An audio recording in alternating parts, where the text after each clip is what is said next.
Okay.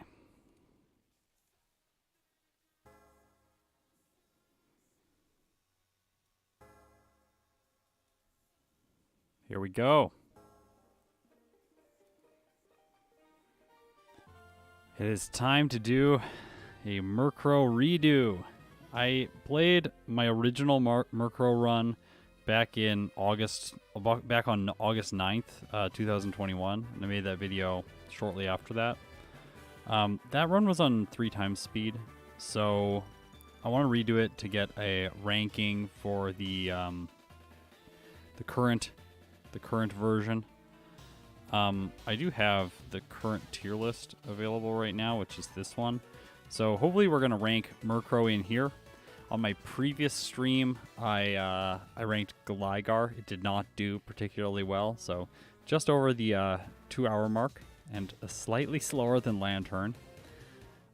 Today with Murkrow, I'm hoping that it can clock in under 2 hours. I am thinking that it'll be somewhere around the Stantler or Octillery time. I have put together a route for Murkrow in the XP routing program, and we can go through that if it's interesting. I think it's a little bit interesting. The main thing is we have to arrive at Red at level 78, so that's our goal level for the whole playthrough, and as a result, some of the battles in this playthrough are going to be quite over-leveled. Like by the time I get to Will, Murkrow is going to be level 58. And then for the Lance fight, I'll be using 2 rare candies and going up to 63. So yeah, let's talk a little bit about Murkrow as a Pokemon. Oh my gosh, the chat really filled up. There was like one message and I started talking and looked back over after it's like full. Okay, so let's go through Murkrow's base stats. It has 60 HP, 85 attack, 42 defense, 91 speed, 85 special attack, and 42 special defense. People have asked, why is the speed up there and why is it not the last stat down where special defense should be? Well, I figured HP and speed are kind of the oddball stats, so let's put them in a row up at the top. Also, speed is very commonly referenced when trying to outspeed enemies, that sort of things, so it makes sense to have it up there. And then I wanted attack and special attack to be in a column. And then I wanted also defense and special defense to be in a column. So we can kind of compare the special and the attacking sides of things using rows and columns. So in this case, that allows us to see that Murkrow is actually a balanced attacker. It has 85 attack and 85 special attack, so it's completely even. There are some reasons that is not exactly even in a Johto run, and I'll talk about those soon. The attack stat is much better for Murkrow than the special attack stat. And then, of course, defense and special defense are basically the same as well. The math guy in me just screamed. I'm so confused. Column versus row. Yeah, like, can you see? The attack and special attack, they're in a row. And the defense and special defense are also in a row. And then the physical stats are in a column. And the special stats are also in a column. Mariah, thanks for 1 month of membership. You now have the Cascade badge. Murkrow does get Shadow Ball pretty early on. Shadow Ball's not particularly... Oh, sorry, yeah. I always misspeak.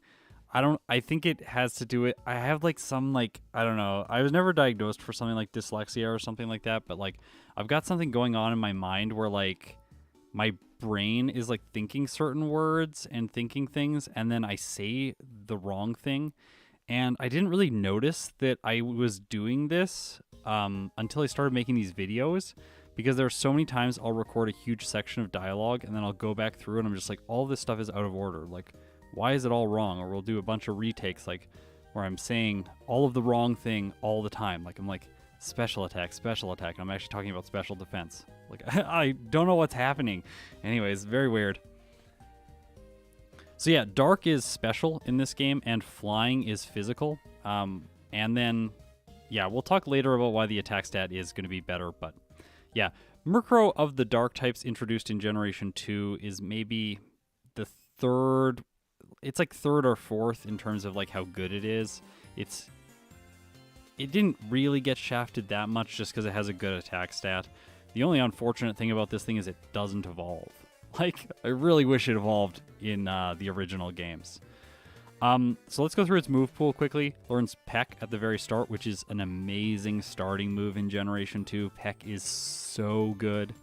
And then through level up, it doesn't really get anything else that's particularly good outside of Feint Attack. Feint Attack will have its place in this playthrough.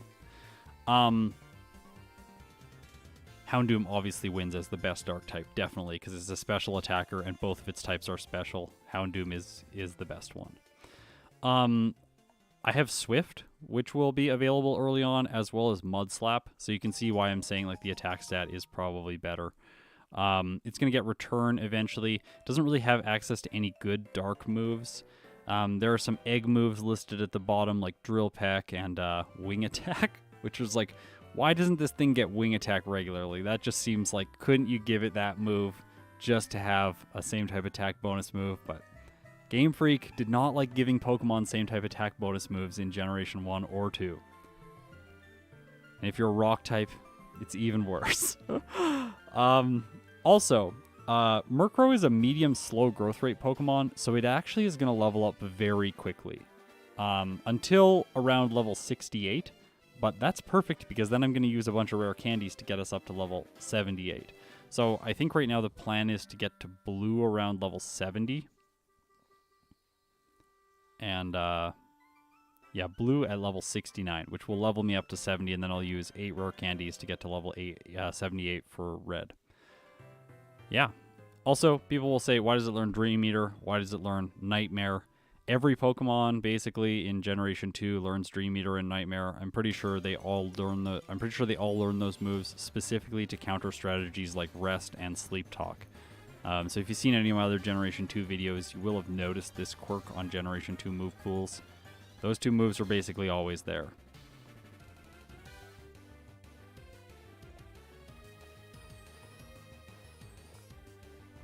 Okay. So, yeah, let's do this. I hope I don't mess up. Want to re-rank Murkrow today. This is technically my second playthrough with it. I did my first playthrough. If you want to see that one, there is a video on my channel, so go and check it out. If there are any questions about things that I have answered in this section of the video, if you could all just let other people know in the chat, I would really appreciate that. So if someone's like, what about, I don't know, what's its base attack and base special attack? Someone else let someone know, because I don't want to keep going over those things in case someone comes back, watches these VODs later, that kind of thing. The Wandering Bard, or TWB, thank you. Or maybe, oh no, that's probably someone else. TWB28, excited to catch you live. Murkrow was always a Pokemon I wanted to use when I played Gold, Silver, and Crystal, but never could get. Yeah, of course. Why would you be able to get a Dark type in these games, right? Why would you be able to get a Dark type? That doesn't make any sense. We got to keep all the Dark types away from you, and then never give the Dark type a type-based boost. Or we'll talk about that later. Okay, let's do this. Oh, of course. Live split's frozen. That's been happening to me lately.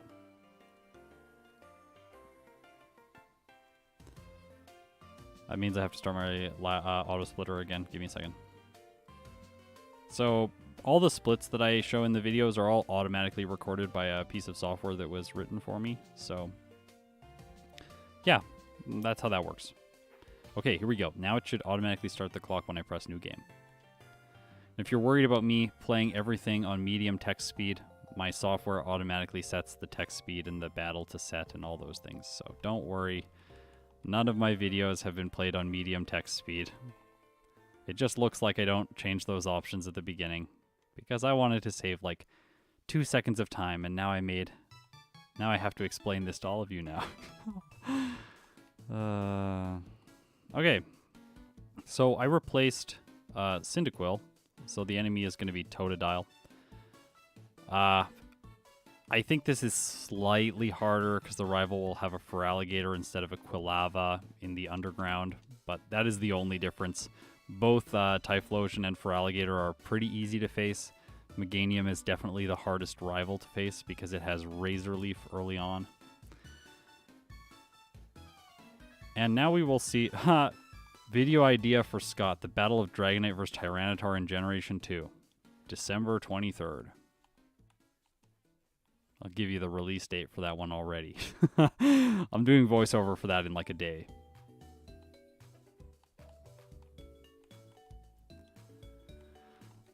Sometimes the berries are useful, but sometimes they're not.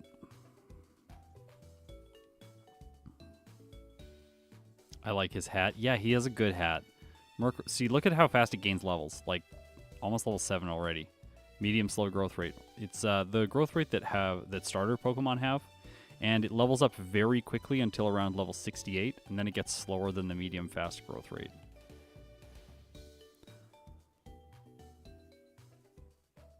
Is it me? Is it just me, or is Gen 2 the generation where the rival has the least impact? It is not just you. The rival in Generation 2 has like no impact on my playthroughs usually. The only time he defeats me is if Magnemite gets bad, which is often why you'll see me pick Hidden Power Ground.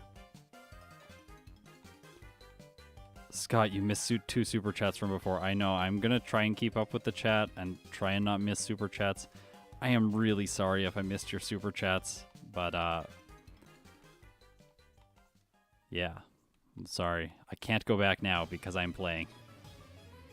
Thanks for reminding me, Michael. Totodile.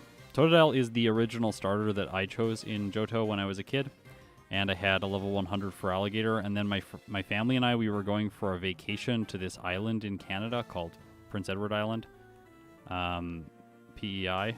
It's out on the, I'm gonna mess this up. The East Coast. And we were going there for a vacation, and I knew there was going to be a long plane flight, and I was like, okay, well, maybe I'll restart my cartridge, and I had to say goodbye to Feraligatr that night. I still remember that to this day, because that was the second time I had ever played through the game, was going on that trip. Restarting as a kid was like this, it was like a huge event, because you had to let go of all, like I did at least, because I didn't have like a second copy of the game. Had to let go of all the Pokemon that I had, that sort of thing. Yeah, now I basically do a playthrough of a Pokemon game at least like once every 2 days.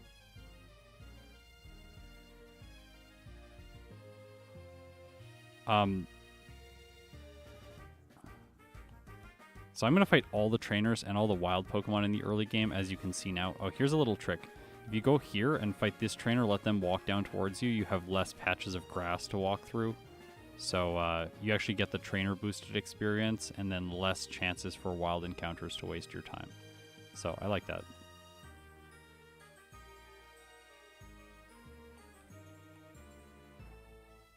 Okay, this could be... I can't attack it because I'll do super effective damage with Peck, and that's not going to be good. Plus I resist its Vine Whip, so I might as well just YOLO Ball and try and catch it. Nice. Okay. Then I jump down this ledge, fight this guy. Is it Bug Catcher Wade, I think. You'll notice that there are some flaws with my program that is running the stats and everything. So occasionally you'll notice that the stats just disappear. I am not 100% sure why it's happening yet. It only happens in certain locations of the game, but it always happens in those locations. So I am going to diagnose exactly what's going on when I'm not doing weekly, or not when I'm not doing daily content, and then fix that for maybe the first release in February. So just know I am aware of these issues. A lot of people will bring up issues with like software or, I don't know, my overlay or something, and it's like I'm usually aware. It just takes a long time to fix stuff and get it all like slotted into the production schedule. Because when I fix something, then I have to do a playthrough and test it. And then I'm probably not going to release that playthrough in case a whole bunch of stuff doesn't work. And then I have to do all the coding and diagnose the problem. So it takes like, to like make a change that seems very simple, that's like going to seem like 1 hour of work, I've realized that it takes like about 2 days of work to implement it.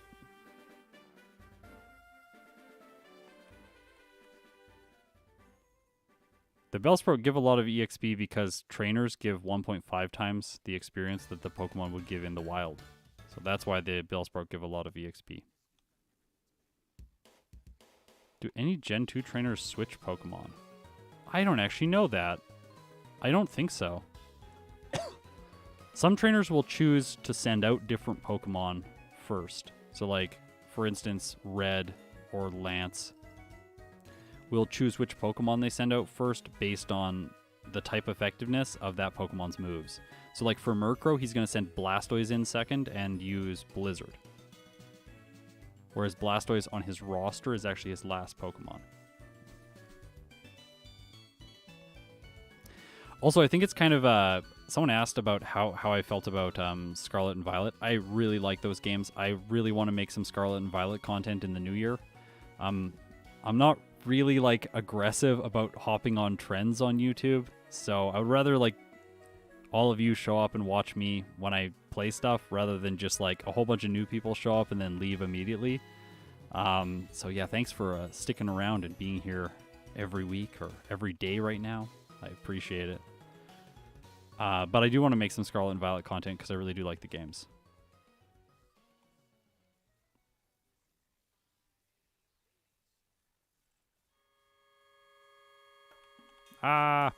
Talk to him again, oops. I used to do that all the time with Bill in the Kanto games. Like talk to him again, talk to him again. That's before I knew I could spam B. And then everyone was in the comments was just like, please spam B. Like, okay, yeah, that seems like a better idea. So Falkner should not be a problem. Murkrow is so overleveled just because of its growth rate and just like knocking out all the trainers. So yeah, this will be easy. Okay, did it. Would you ever do a solo challenge in one of the remake games? I will do a solo challenge in every game, hopefully, as long as people are still here watching them. But if you look back historically at my videos and look for the first time I played a Gen 2 game or the first time I played a Gen 3 game, there is a specific date where new games get introduced to this channel. That's all I'll say for now. You can go do some investigative work or just be ignorant of it until it happens. But yeah, I am introducing games sequentially, and yeah. Okay, so let's talk about why I said the attack stat was going to be better for Murkrow. If you look now in the bottom left, you can see that my attack is higher than my special attack, despite Murkrow having even attack and special attack base stats. And that's because Falkner's badge gives my attack stat a 12.5% boost. So, here's another thing that's even better about that. When I get Falkner's badge, my flying type moves also get a 12.5% boost. So, Murkrow is both getting a 12.5% attack boost and a 12.5% flying type boost, which is why Peck is 1, or like it's a 1.5 effective power less than Pursuit, as you can see in the top left right now. But Peck makes more sense to use because my attack stat is 5 points higher than my special attack stat. Fight this guy. I usually like to fight this guy and then heal, but I actually think I can make it through the whole cave today without healing. So yeah, Murkrow might be like weak, and Peck might not be a great flying move to have, but for the early game, Peck is actually an outstanding move just because of how Falkner's badge works. Now, I'm not scared of this guy, but I would... Okay, well, we'll fight him with Pursuit. His Pokemon are so low leveled that it doesn't really matter. Yeah.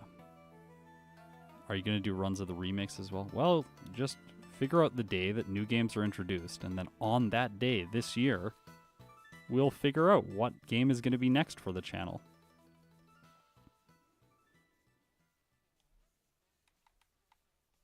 The boosts are just player-based. The AI does not get any of the boosts. And the AI does not have... any stat experience, which is essentially the equivalent in these games for effort values. So the player has a lot of advantages that the AI doesn't have. That's the same. That's the case in Gen 3 and that kind of thing. So I'm fighting a lot of the trainers, but we're going to need to be overleveled for this playthrough because Murkrow is going to fall off pretty hard by the time it gets to Lance. And then for Red, the Blastoise has to be a 2-hit. If it is not a 2-hit, it will just always win. So I don't really like to fight Hiker Anthony. If I can skip him, I do.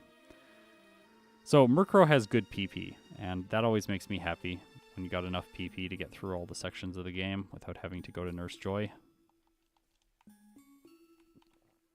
Also, if I don't have to heal in all these places, I'll just skip heals.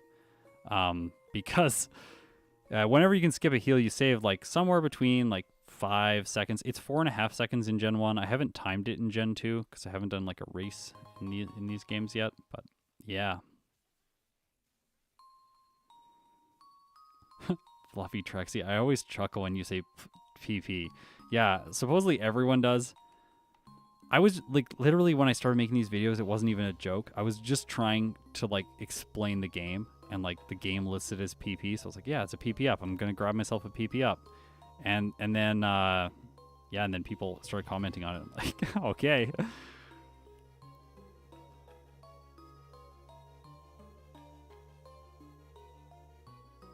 No, the AI does not have perfect Eevee's individual values. The AI in yellow version has, I did not mean to talk to him. He talks forever. Wow. The AI in yellow version has 8 HP, 9 attack, and then 8 in everything else. So 8 in everything except attack. It's because of how the game calculates the HP DV. When your attack DV is odd, it adds 8 to your HP DV. So that's why. And then all the other ones are even at the value of 8, which means that no other values are added to your HP DV, so that essentially everything is trending around the 8 mark. But they had to make it 9 so that you didn't have 0 in your HP DV. Because the game calculates the HP DV based on the other 4 in this game, so that they didn't have to take up like a byte of memory to store the HP DV individually. They're trying to save space on the cartridges, because they used to be really small. Yeah, this is what you figure out when you try and program the overlay. I didn't know any of this stuff last year. All right, let's go. Bugsy time. Peck is going to be real good. Like, I think I should just pretty much one-hit everything. Why not make all 15? Well, I don't know. You have to ask the developers why they didn't do that. For my Pokemon, all of the DVs are close to 15. They are values, in this case, 14 attack and 15 in everything else. And that gives me Hidden Power Electric, which, if you watched my other Murkrow video, you will know is a little bit weird because I went with Hidden Power Ice last time. But Murkrow learns Icy Wind, so I decided this time to go for Hidden Power Electric. Yeah. And I think the reason they were doing it is they were like, well, we'll give all the trainers like average DVs essentially, because DVs range from 0 to 15. So we'll give the trainers all essentially 8 in all their DVs. In this game, it is different though. So in that's how it functions in yellow and red and blue. They all have like 8s basically in their DVs. But in this game, each trainer class has a certain DV spread assigned to it. So like Karen has 15, oh no. So Karen has 15 defense and 15 special defense. Karen is the trainer that has like the best DVs in the game. But they're mostly defensive. She does not have good attacking DVs. Red also has good DVs, like mostly 13s and 14s, but they're not perfect. And all of the trainers have no stat experience. So absolutely no effort values for the trainers. There's a full restore right here. And Murkrow does not learn Headbutt, so we can skip that section and save like maybe 20 seconds of time. That guy is a trainer. I'm just going to skip him today. I fought an extra trainer in the gym, so yeah. Karen demanded better DVs from the devs manager. Yeah, that's what happened. She's like, I need the best DVs. And they're like, okay, and we'll give you the most trolly team in the entire game. You will give Agatha in red and blue a run for her money. And she's like, yes, good. That's what I want.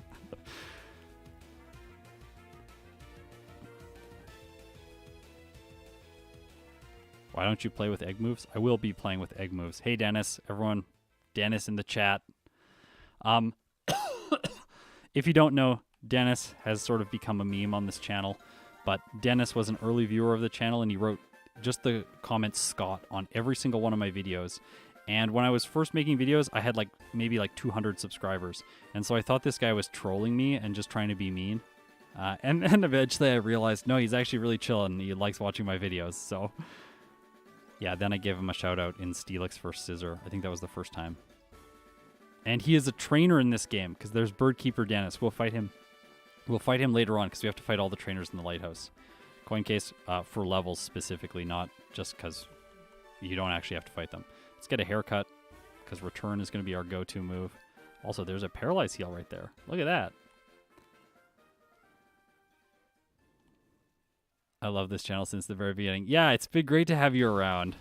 Also, in generation up to generation 5, steel types resist dark types. Generation 5 they still do. Generation 6 they changed it. Peg is resisted. I should probably be using Swift on the Magma. Or I guess Pursuit doesn't matter for the Voltorb. Pursuit here because this is Psychic type. Murkrow with a haircut? Yeah, that's right. He got a smaller hat. No, a more refined hat. Also, smaller isn't always bad. Unless it's PP. Oh dear. Okay, get myself an Abra. This thing's really useful for navigating the map and speeding stuff up. Then we'll go up here. We'll grab ourselves a Kenya. I'm trying to go that route now, along the bottom, because I usually overshoot when I go north, straight up. I get my pathing all wrong. Okay, so I fight the spinning trainers because the spinning trainers are really annoying.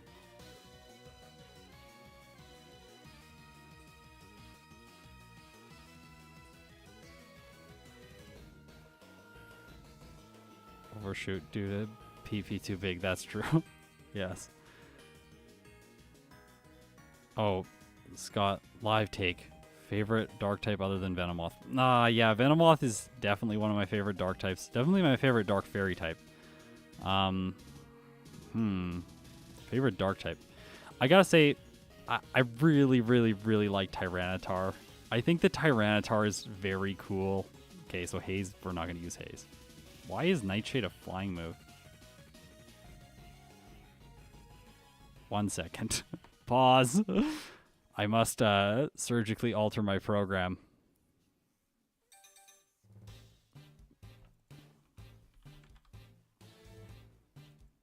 What? It's listed in the JSON file as a flying move. There we go. Now it's not a flying move. Fixed. It's good I caught that because if I played the whole playthrough, it would have been really really frustrating for a lot of you, I'm sure.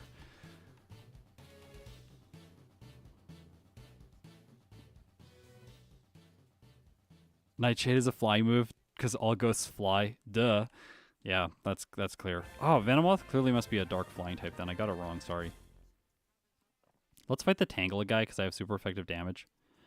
And then I'll use the Abra to get back to town quickly. Oh, I thought I would one-hit that. Tangela is actually pretty defensive. Okay, so here, Abra. This is why I bought this thing. It's really fast. Jay, I mentioned earlier Tyranitar vs. Dragonite on December 23rd.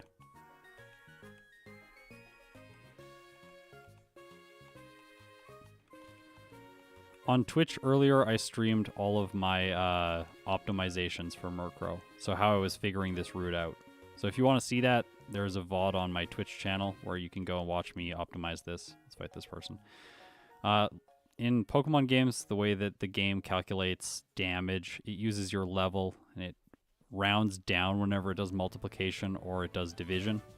And because of that, when your Pokemon's level ends in 0, 3, 5, or 8, you are doing significantly more damage than you were at the prior level.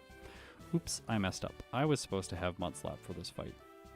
But he still can win, so. Ooh. Yeah, okay, that miss on rollout was like perfect timing. All right.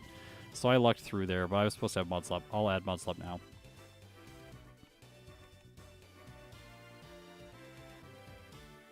So Nightshade isn't as good as the other two moves right now, so we'll Mudslap in its place.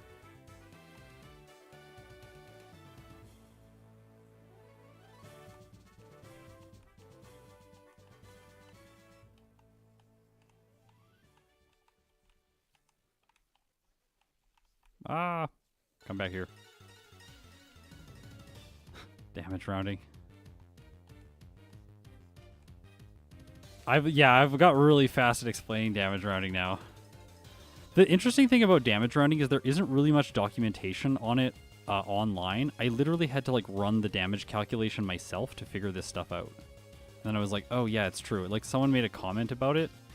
They're like, hey, there's this thing. You should like know about it and talk about it in the videos. I'm like, yeah.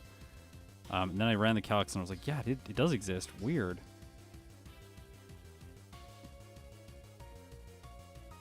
Okay, so this is a good damage rounding level. Damage rounding is in every game, not just old games.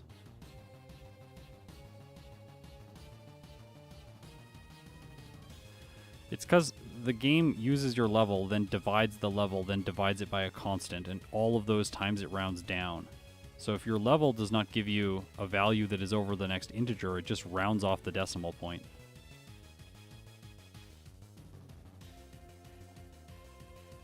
Okay, so we should start using Swift now because Whitney's badge gave me a 12.5% boost to normal type moves. So this is now the most powerful move that I have.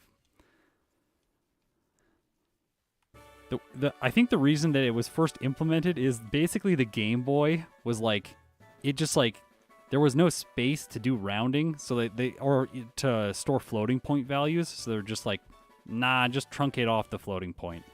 So it just doesn't get saved anywhere, and then they didn't really like, I don't think they updated the calc.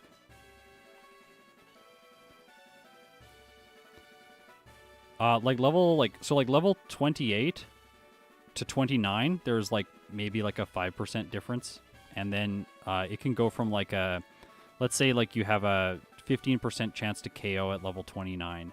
You go up to level 30 and it'll go like a 65% chance to KO. It's very significant. And then you go to 31 and it's like a 64% or 65%. It goes up by like 2%, something like that. Yeah, the music is just playing. It is not playing based on the game.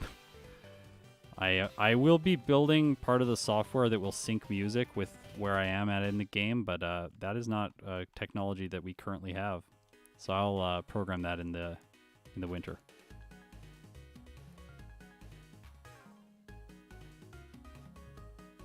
Okay, I should have pursued that. I was looking at chat. Don't look at chat. There, 30. I'll show you damage rounding at some point when we go over the routing software. I'll show you like the damage ranges and how it works, so you can all see it and believe it. This guy has a Lickitung. Go check out the Lickitung video. I think Lickitung was yesterday. Yeah. Tomorrow's Chimecho.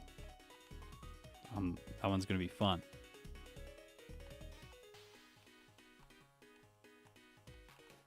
I hate this spot. The repel always runs out the step before you get to that grass. It's very frustrating. There's a rare candy here, and I'm gonna need all 10 rare candies for this one. Do I plan to do versus videos within the same evolutionary line? Kind of.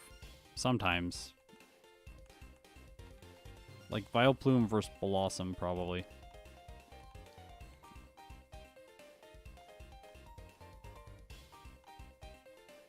So this is Hidden Power Electric today.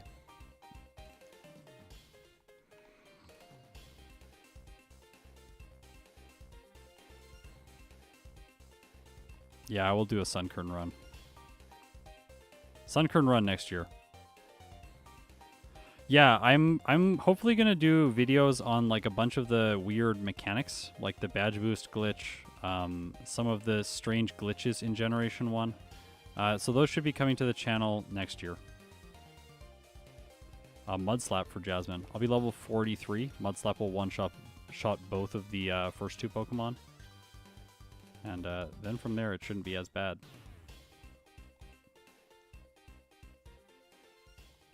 What is this? Feint attack. Yeah, we want feint attack. Useful right away here.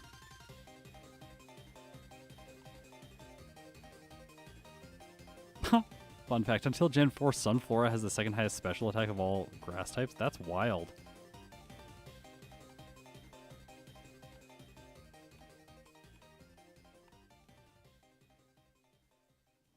I will definitely cover the Gen 2 badge boost glitch as well. Okay.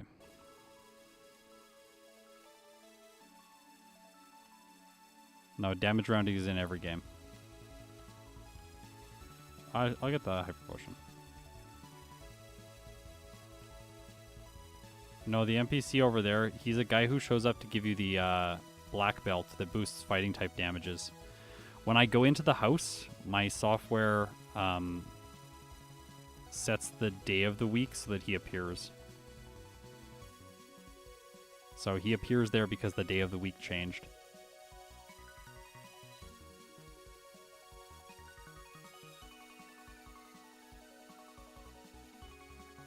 Mod Slap. It's good. So many Pokemon get it too. But Gligar. But Gligar doesn't. So frustrated.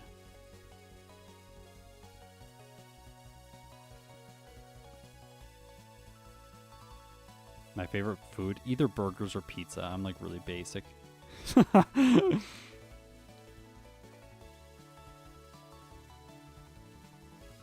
Okay. Now we can fight Morty. Morty is obviously going to be very easy. Feint attack. Very good here.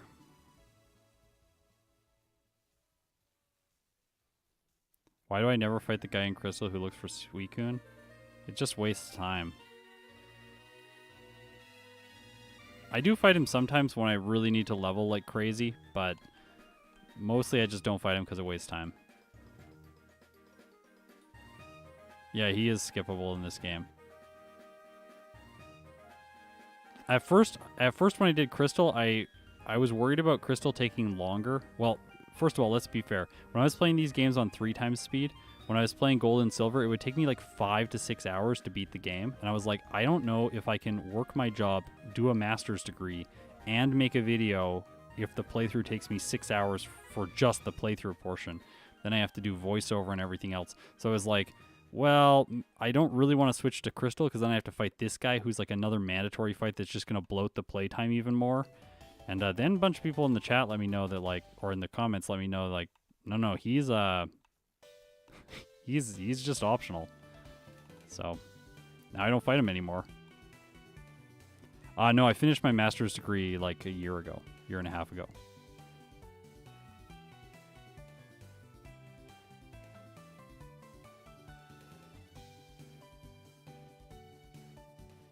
So this is easy. I have a master's degree in music composition.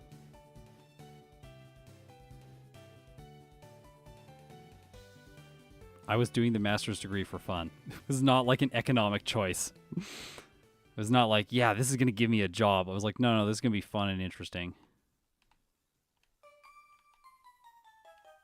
Which is why I was working while I was doing it.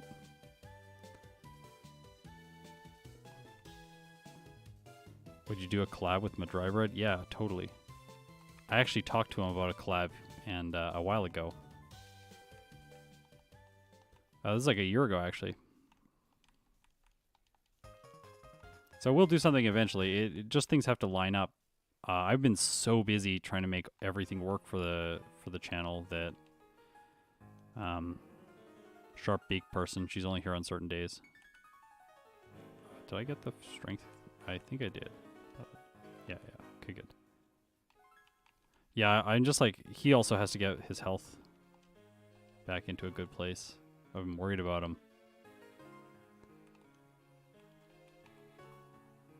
Granted, like, when I was doing my master's degree for music, I was working as a musician. So, like, it's not like it was completely unrelated to my field, but, like, it was my professional field, but I was not making money writing music. I'm gonna heal. I want more PP.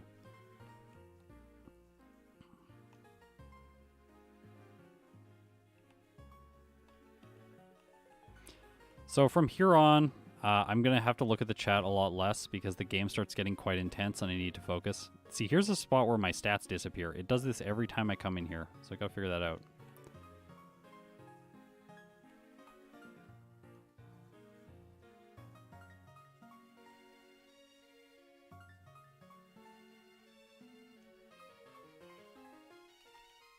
Okay. We're going to fight every person in this place for levels. Now, I should have switched off the mint berry for Sharp Beak because it'll boost the power of Peck even more by another 10%. So we're starting to get all these multipliers going on for Murkrow. I intend to do a video, like a produced video with Murkrow, probably just a single playthrough because I'll have the knowledge from this one. But that will be specifically on Murkrow with Drill Peck, the egg moves. Because think about if Peck right now was Drill Peck. I have the Sharp Beak, Falkner's boost, and the attack boost from Falkner's badge. Like, whew. Which video gave you the biggest boost in views that you weren't expecting? My Abra video. I did like 1.2 million views the month that the Abra video came out. It's like, what? It was very surprising. Because normally, for my channel, I'm like, it's going to be, my regular views is like 500, 550,000 a month. So then it's like more than double. Sorry. Okay. Dennis. This is Dennis.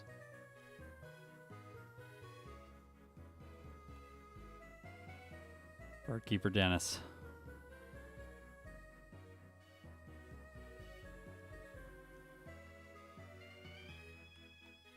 Okay, there's swagger over here, which normally I would get, but I don't need to get it right now. I know I don't need it in this case. There's a crabby guy there I missed, but I fought some additional trainers earlier on, so it should be fine. Now I'm gonna fight everyone at sea. So again, it's like, it's probably going to seem like I'm doing a lot of training here that I shouldn't do, and it's all going to make sense why at the very end of all of this.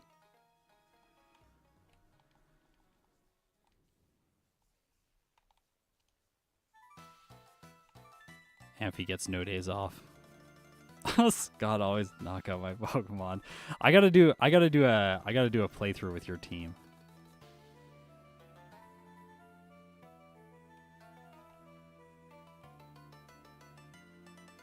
This whole plot grinds me. Take Amphi to the Poke Center. Yeah, right?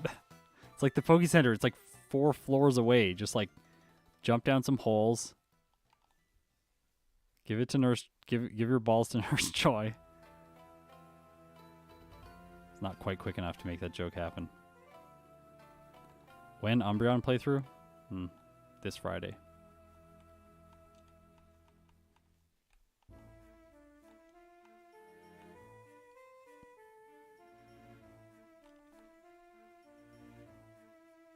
Umbreon and Espeon this Friday. Tyranitar Dragonite next week. Those are the last 2 versus videos of the year. Whole bunch of daily content in between them. This is the second last stream. I'll be doing a stream on Thursday with Drowsy and Pokemon Yellow because I only ever did 1 playthrough with it, and I need to do a second playthrough with it. So, yeah, my favorite evolution is Jolteon. Oh, if you've seen that video. Yep, still my favorite, despite how it did.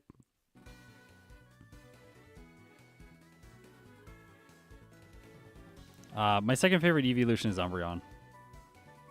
My least favorite evolution is Sylveon. Do not like Sylveon. If they had just designed its eyes differently, I would like it. Just don't particularly like its eyes.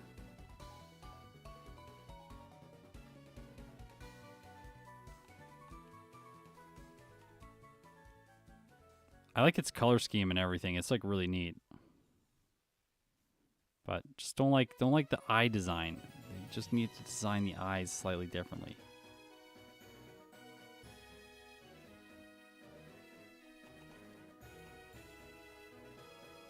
I have like very little feelings about the Leafeon and Glaceon. Those two just are kind of like eh.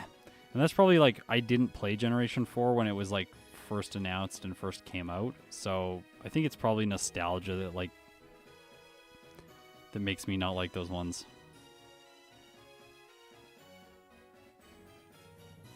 So like this training is really fast because I'm over leveled. Espeon is really cool. I think Espeon has grown on me a lot more, but Umbreon, after my Nuzlocke, which I will be doing Nuzlocks next year, but after my Nuzlocke, this is a live stream, as it says. It says live. But, yeah, after my Nuzlocke, I really fell in love with Umbreon because that thing is, like, so good in a Nuzlocke. You can always send it out. You're never really afraid that it's going to get knocked out. Even if something has super effective damage, like, it just kind of shrugs it off. Okay, Chuck time. Obviously, Chuck is not going to be hard because I have Sharp Beak and Peck. And it feels awful to be using Peck at the 5th gym. Like, I should have Wing Attack or something else when I'm level 39, but no, I don't. This guy has, Nov has a Machoke that has Rock Slide. But, yeah, it's just going to go down to 1 hit, so yeah, that's it. So far this playthrough is going really well. This is faster than most Pokemon get to this point in the game. Obviously, this is my second playthrough, and I did some optimizations before this, so I kind of know what I'm doing. Oh, are you kidding me? I'm like 1 level before, or like tiny bit of experience before damage rounding. Well, I'll get it for the Primeape, or for the Poliwrath. We'll knock the Primeape out, get the experience, and then damage rounding for Poliwrath. Hey, Poliwrath doesn't have a name over on the right-hand side. That's interesting. Cool. Got to figure out what's going on there later. Well, Chuck was easy. His badge doesn't give me anything, though. Only a boost to fighting type moves, and I don't need those right now. Okay, so I could teach Fly, but I don't want to teach Fly. I'm going to just stick with the moves I have. Fly is a 2-turn move, and I don't want to mess with that. Now we are going to go and do the plot. The boring plot. Scott, what's your favorite type of hat? Well, today, it's a cute little, like, witch hat. Oh, gosh, that did a lot. You kidding me? There we go. Critical hit. Perfect. Poliwrath landed Hypnosis on the software? Yeah. Oops, I said no to him. Okay.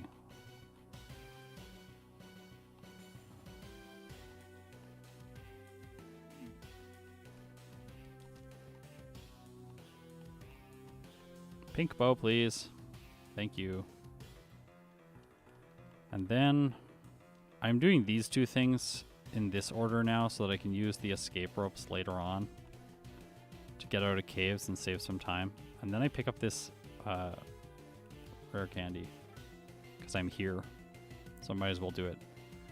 I'm gonna do the plot now.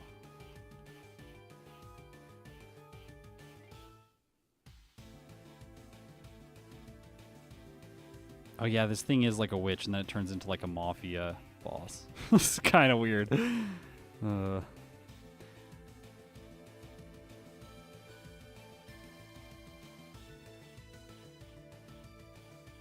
So I've learned Venomoth is bug poison type? What? Yeah, we all know he's fire grass. Exactly.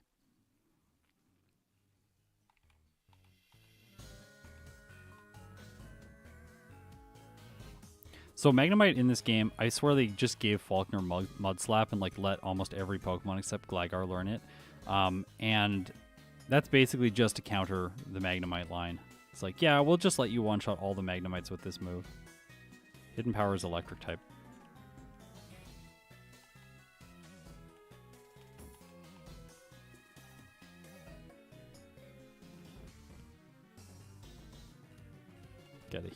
Got a heal there.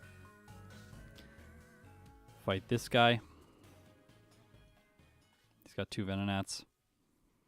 These 2 are bug poison types.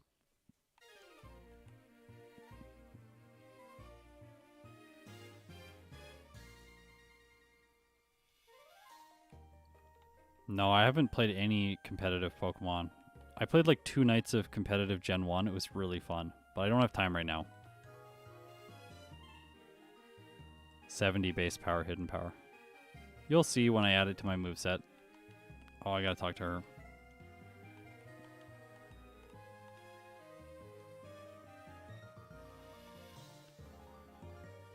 Okay, here we go.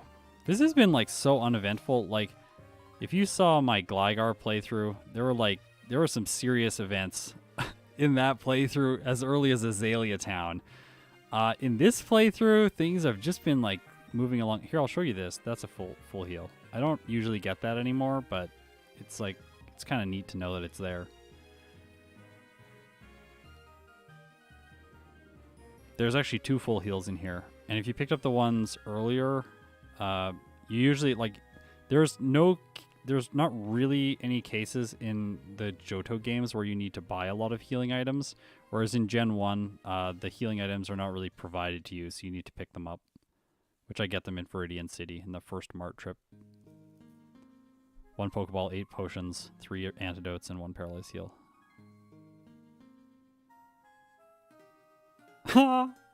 If you must eat a Pokemon, which would be? I would take Steelix. Is it like Attack on Titan and I get their powers? Because if it is, I don't know. Probably Mewtwo. Mewtwo has some pretty sweet powers. As a kid, the like Mewtwo movie, Mewtwo Strikes Back or whatever. Oh my gosh.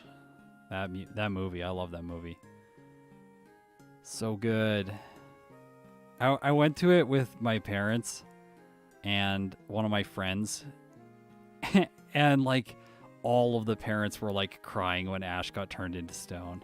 I think I was crying too. Like that's a moment.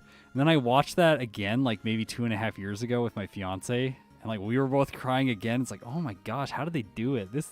This scene, like, it's so well put together. Oh, fine.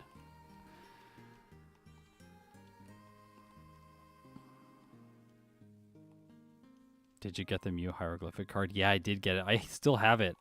I don't have the original series because I didn't really know that the like cards came in sets. But I have a Pokemon card for every single one of the first 151 Pokemon. From like, it's like first edition, fossil, and then whatever came after that. It's in a binder somewhere. I'll have to show it on the channel sometime. Do a Pokemon card video. We'll do a pack unboxing next year. That's my new content. We're going to fight everyone in here. Oh, sorry. I should get hidden power now.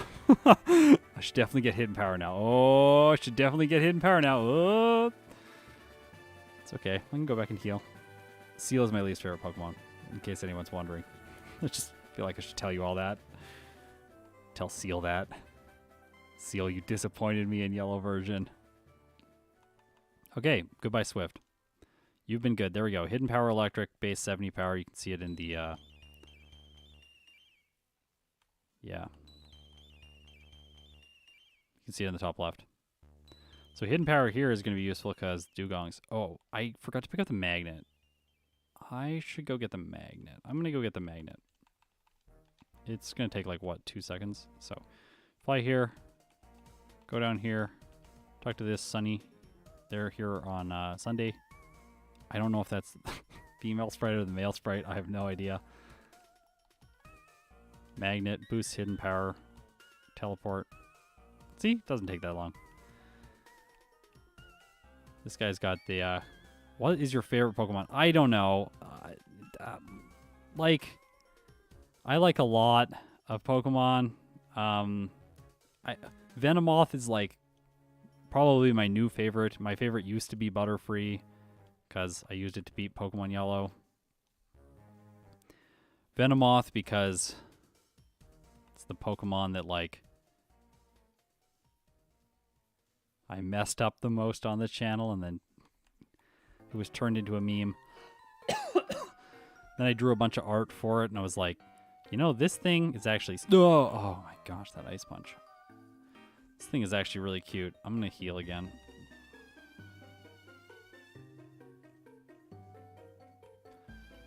Okay, price.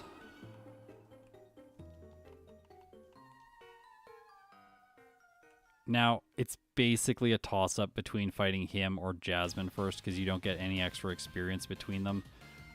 They're both hard. Seal is a guaranteed 1-hit. I'll 2-hit the Dugong and then 2-hit the Piloswine. So I just have to be able to live an Aurora Beam followed by a Blizzard in the worst-case scenario because Feint Attack will 2-hit this. So yeah. This is why I did all the training. So that I could live that sequence of events. With Hidden Power Electric and the Magnet. So yeah, all this training pays off. And then it's going to pay off again later in the league, but that's the first place it pays off. So I made that fight consistent. The only way I lose there is if he crits. And I can't even Gen 1 miss, so very consistent. Let's save Ampy. Make the guy in chat upset. Jasmine, just take him to the Pokemon Center next time. Come on, terrible trainer. All right, let's go down here, fight this crabby guy. I was supposed to fight him. Don't you think Cloyster if it is a Steven Stone? Oh, that was supposed to be Hidden Power Electric. Can you Gen 2 miss? No, you can't.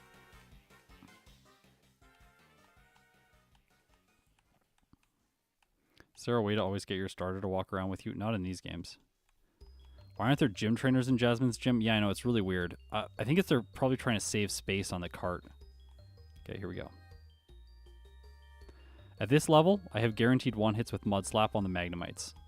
And then Steelix has Iron Tail, which, by the way, is not very accurate. So I figured I can just Feint Attack after I set up some Mud Slaps and it'll be fine. That's... Could you not? Thank you. Thank you. I'll do one more Mud Slap, and then I'm going to do Feint Attack so that she doesn't potion. Done.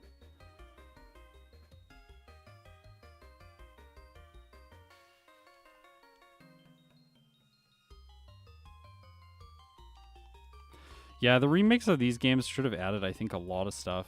I feel like adding trainers to her gym, fixing the level scaling, all that stuff. Like, why didn't they do those things? It's weird. Like as someone who regularly remakes videos just because I feel like the first version of the video was not good enough and I cannot live with leaving it at that. Like, I'm just like, I don't care how good this video is going to do. I got to make a new one because it deserves better. The Pokemon, all of you as well. When I see them remake games like Brilliant Diamond and Shining Pearl, my mind just is boggled. I'm like, how does this happen? How do they, like, put the time and effort in to make this game again, but they don't just, like, do some basic fixes? Like, once you have all the, like, sprites and stuff animated, like, it doesn't take long to, like, think up a new name for a trainer, just, like, 3 new members for his team, and add him to a region. 15 million copies, yeah, I know. There's, like, that thing going around on Twitter where it's, like, it compares the games, like Scarlet and Violet, and then it compares them to, like, Brilliant Diamond and Shining Pearl, and, like, Brilliant Diamond and Shining Pearl have, like, a better rating. It's like, how is this possible? It's like, I know there are performance problems. The performance problems in Scarlet and Violet are honestly inexcusable. No game that costs that amount of money that is made by the largest franchise in the world should look like that. But at the same time, the game is still far more enjoyable with all of its flaws than Brilliant Diamond and Shining Pearl was. Also, like, it's not like Brilliant Diamond and Shining Pearl were flawless games. Have you all seen the Ekans? Like, where the Ekans animation, it used to, like, look like a snake slithering around on the ground, and then in Brilliant Diamond and Shining Pearl, it's, like, literally just a coiled up snake that, like, slides around. It's so weird.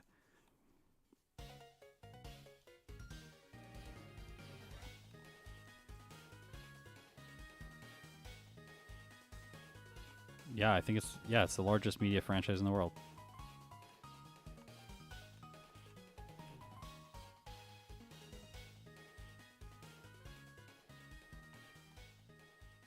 So I'm fighting everyone in here. I need the levels. Murkrow's time is actually doing fine. as if it gets to the league like just after an hour, it's really on pace for one of the best finishes. Like for instance, Lugia got to the league at like an hour and 2 minutes. So we're like on pace for an exceptional playthrough here. Now this guy sucks. He's very good. So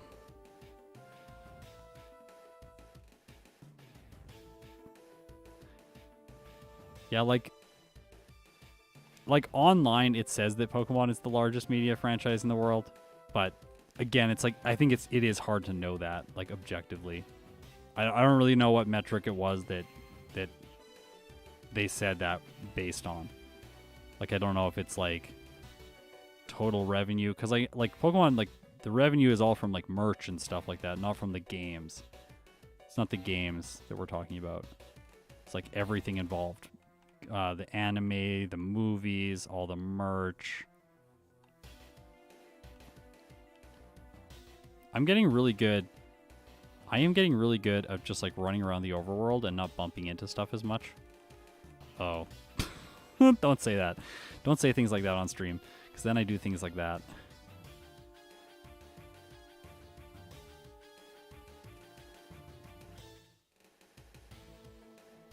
Should add a return counter to the overlay so it shows the power at the minute. Yeah, return already does that when I put it on my moveset. I don't really need to show it on the overlay. There's like 15 other things that I could put on the overlay that I don't want to put on the overlay because I just don't really want to clutter things up too much. I should have used feint attack. That was silly. Well, it just goes for mean luck. Okay. I have some solutions. So like, for instance, when I go into a big battle, you'll notice that the move pool fades off the screen and then the what's it called, fades on, the team graphics. So there's a lot of things that I can do like that, where I can take a piece of information off the screen that's currently present and then fade a different piece of information on. So I'll be doing more of that as I develop the overlay. Like for instance, this reset counter does not need to sit there and say 0 the entire time. Instead, like that could be replaced with like after every major battle, it shows a little thing that says like your current power for return is, and then it fades off. And then I can just like quickly mention that here and there. But it's not present all the time. So it's sort of like, it's like UI design. You got to think like, how many clicks away is this? Or like how many seconds for a video? How many seconds away is this information for the person who wants to consume that information now? So like if you're watching one of my videos and you want to see the move pool, how many seconds is it going to be until that trainer graphic fades away and you get to see the move pool again, which is the information you want?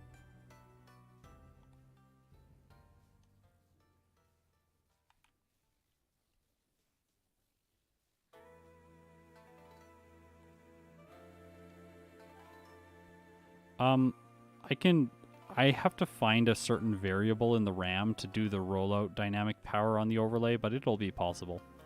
I basically just have to find the thing that keeps track of what number of turns it is for rollout. Why not replace? Because fly is hard to delete, and it's not better because right now Murkrow is so overleveled that I'm just one-shotting everything. So, and fly takes longer. So if I'm trying to do a speed run and I'm going to one hit with Peck anyways, or I have a move that is better than Peck that will one shot, like I'll just use that move. So yeah. Also fly is pretty inaccurate. Yeah, like it's like it takes 2 turns, then you miss, and it's like now I have to do 4 turns instead of 1 turn. So no fly. We are going to use fly at some point in this playthrough, but not yet.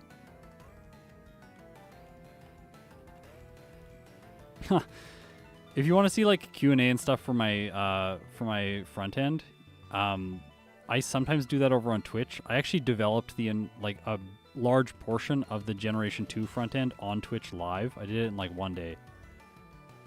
Okay, so now down at the bottom you can see how many vitamins I can take. So I'll go for 4 calcium to max my special attack.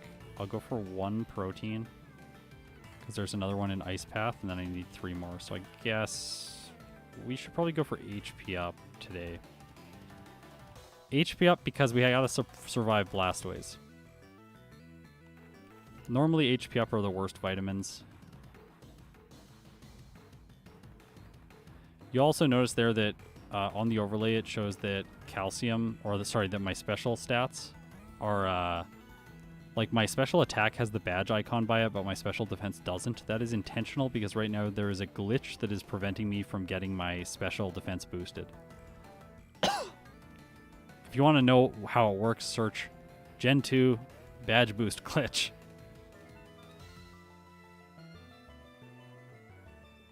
Oh, yeah. You say that you're like, Nuzlocke made you love Mantine. Yeah, Mantine is awesome. Doing the challenge with it made me love it as well. It was really fun doing that video.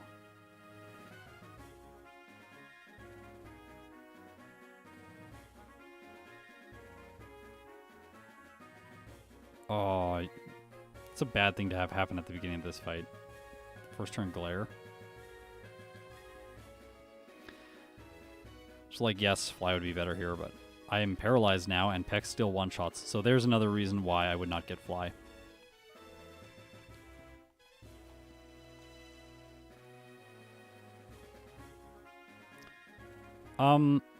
I have a moveset that I'm shooting towards with Murkrow, but I'm not going to spoil it yet.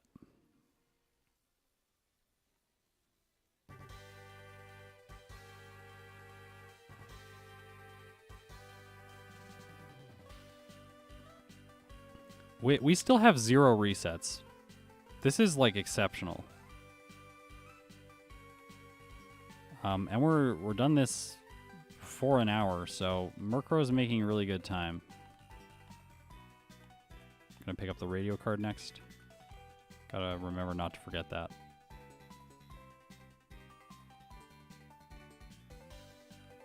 Done.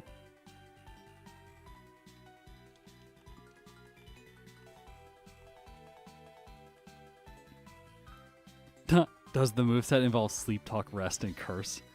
Oh, I don't know if I'm gonna return to that moveset. Also, so here. Goodbye.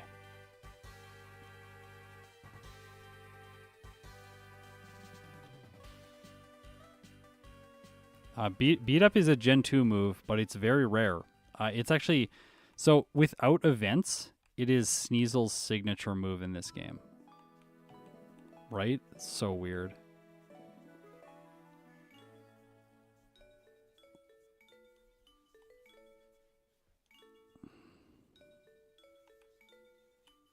It's like totally useless in solo challenges too. I don't even really know what it does.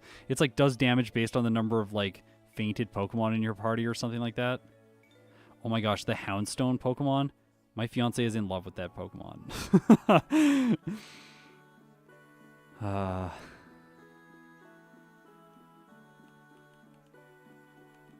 So I want level 54 for Claire. So I have to fight a lot of trainers to get that. Last Respects is broken? Yeah.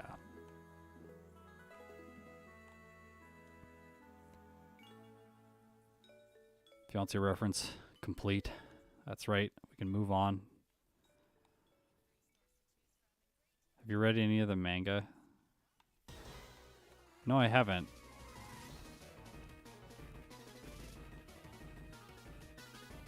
Oh.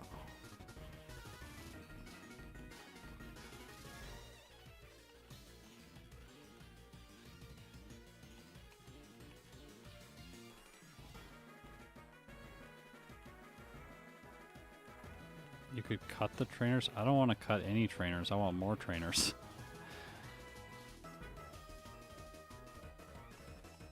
You only need to knock one boulder down.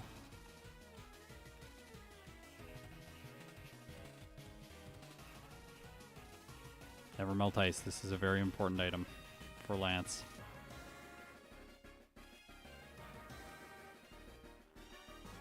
Rest. This is actually going to be an important item despite Murkrow's frailty.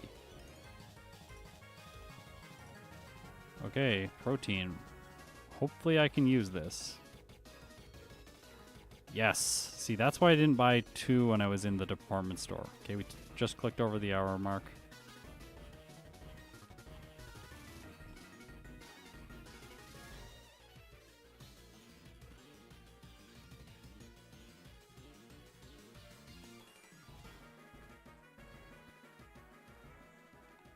feel like using the move Feint Attack on Onix is really weird. It doesn't seem like it should be good. As a kid, I would have been like, that's not going to work well. I would just not have used it.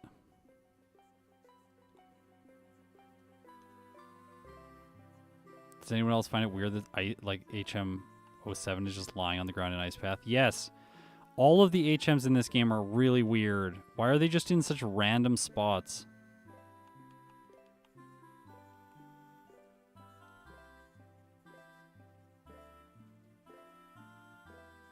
It means like Feint Attack. Yeah, I know. They changed the spelling on this move, by the way, between generations. Hey, just tuned in. Why is your level so high already? Yeah, I've been training, man. Gotta train. Oh, that Tauros lived. Should have returned it. It was a typo for 2 to 5. Yeah.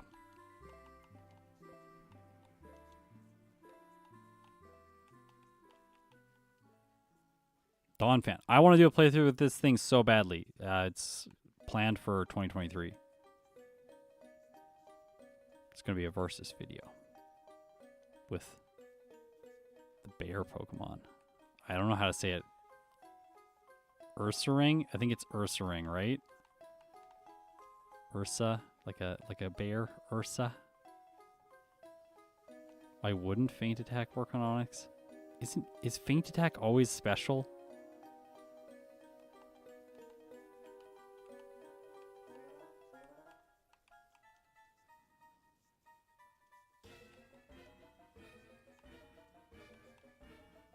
Dark moves do not seem like they should be special. It seems like Dark and Ghost should be reversed. And I always try and complain about it for flavor. The fact that like Ghost should not be physical. And then everyone's like, yeah, but it's because Lick. I know it's because Lick. I know that. Thank you for reminding me. I'm going to go get the PP up. Right here. This is the mystery berry. I'm not going to need it, but I do need the PP ups today.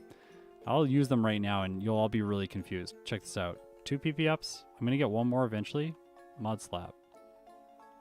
Mod Slap.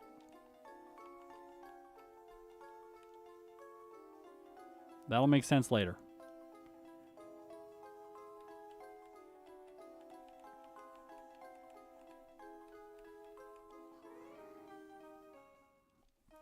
Okay, I'm just going to take a small break here to just, like, stretch my hands a tiny bit. Oh. If anyone has any questions now, I'll answer them for like 2 minutes, and then we'll start going again.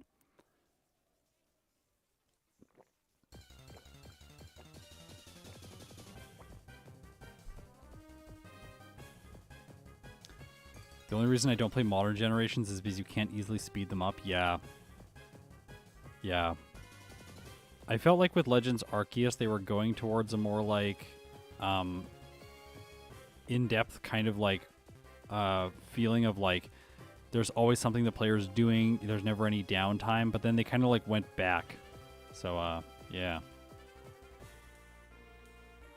I talked about Dream Eater and Nightmare at the beginning of the video.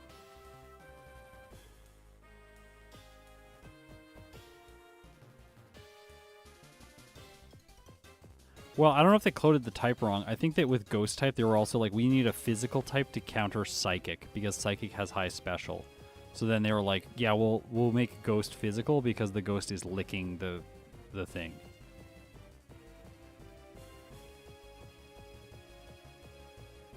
What did you spend on the ring? Actually, nothing. It is my grandmother's ring.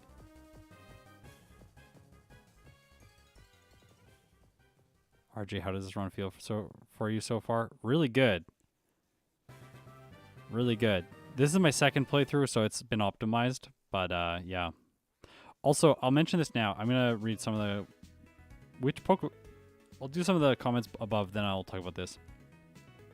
What Pokemon has surprised me the most so far? Smeargle. 100% Smeargle. And then your, like, favorite pseudo-legendary? Maybe now, like, Dragapult. I love that thing. It's so cool. Although Baxcalibur really like won me over because I found it early on in one of the like the Terra raid things. And I was like, yes. And then when it evolved to the middle form, I was like, yes, this is getting better. It's really good. It's going to be less strange, because the first one's very strange.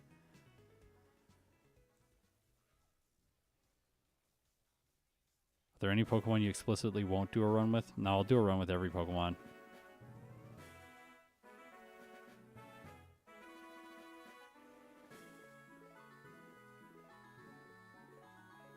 Oh yeah, this is what I was going to say.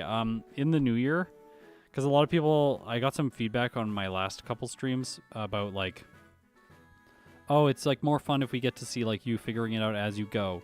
So what I might actually do is in the future, I will stream the first playthrough with every Pokemon.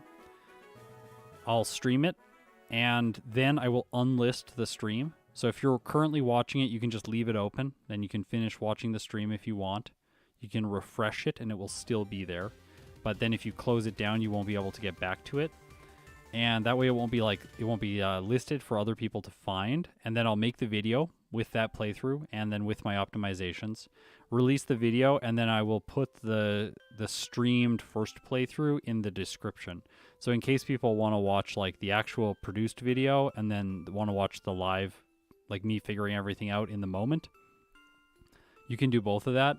I don't really want to like stream it and then just leave it up and then make a video on it, because if people don't watch the actual video, a lot of work is going to go for a lot of nothing.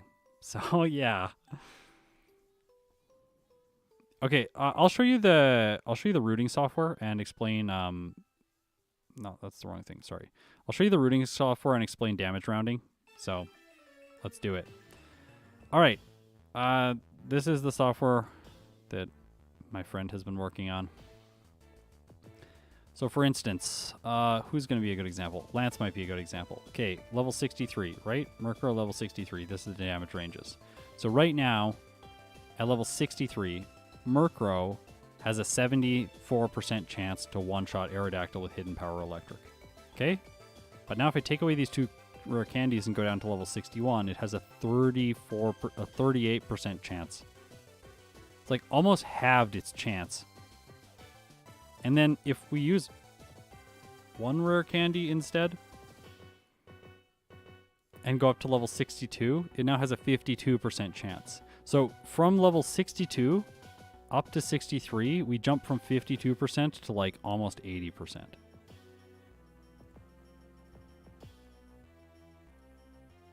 Yeah, 74%. So get a big, big boost, whereas it's a smaller boost between 62. And then I bet if we go to like, let's go up to like 67. Okay, 67 does get it, or 65 gets us to 100%. But if I go down under that, it will be lower. Yeah, so like at 64, 88%. And then it's 100% at 65. This is actually not the best example. Sometimes it's like wild. It goes from like a 15% chance to like a 90% chance from like one level. It's like, wow, damage range really improved a lot. But there's 2 rare candies here. That's what we gotta leave it as. Just want to make sure I'm on track for Will. 58 for Will. And we're going to do all the trainers on Victory Road. Okay, good. Let's get back to the playthrough. Scott, can you do a shout out to my girlfriend, Anastasia? She's a big fan. Well, yes, of course I can. Anastasia, I appreciate you coming and watching my videos. Probably also got your boyfriend into my videos. I appreciate that too. Thank you so much. Means the world to me. Anyways, also that software that you just saw, the routing software, it's in like a month ago it wasn't working for Generation 2. So like it's very new that we got it working for Generation 2, but yeah, so this is one of the first runs that's using the software. But let's get back into this. We gotta play more Murkrow. Who made it? Someone who participated in my Parasect race, which hopefully I'll make the video for soon.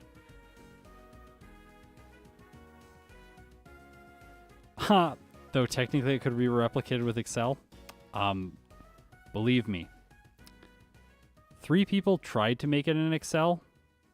And, yeah. It can be done in Excel, but the difficulty to do what we did here in Excel is like, it is significantly harder to do it in Excel than doing it this way.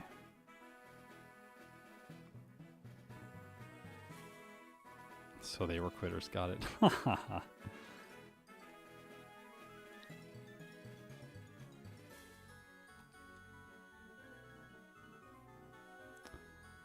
So one thing you might think here, why not use Icy Wind for the dragons? Icy Wind is base 55 power with a 95% accuracy, and I'm going to have guaranteed 1-hits with return against all of Claire's Dragonairs.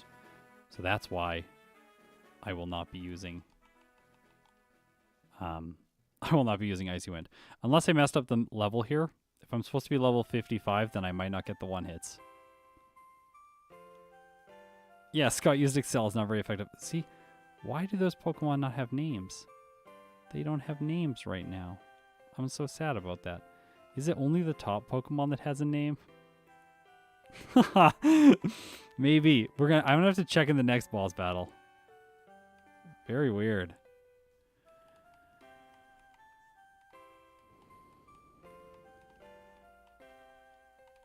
I changed something and then it took away the names on everyone else. I'll have to go and fix that.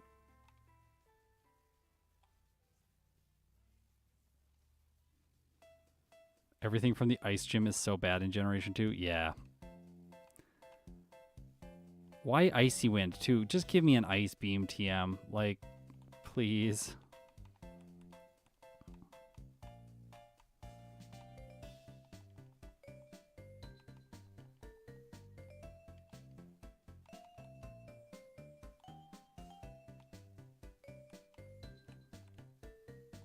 Yeah, return is based on friendship, so...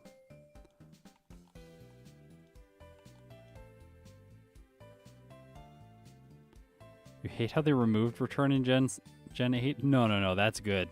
I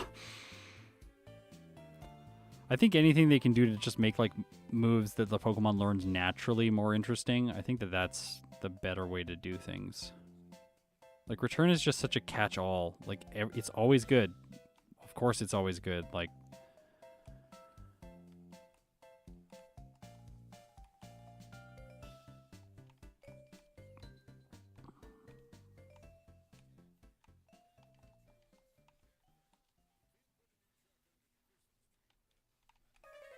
and then those escape ropes that I bought earlier are now useful.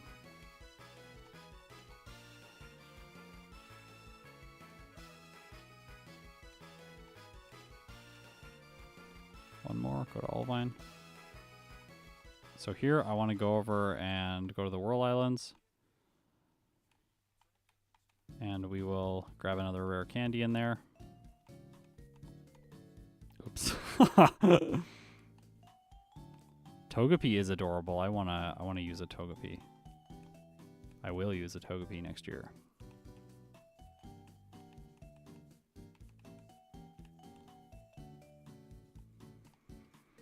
So I'm mentioning a lot of these videos, but most of them I'll just say now, you're gonna probably have to be very patient because it's gonna take a while.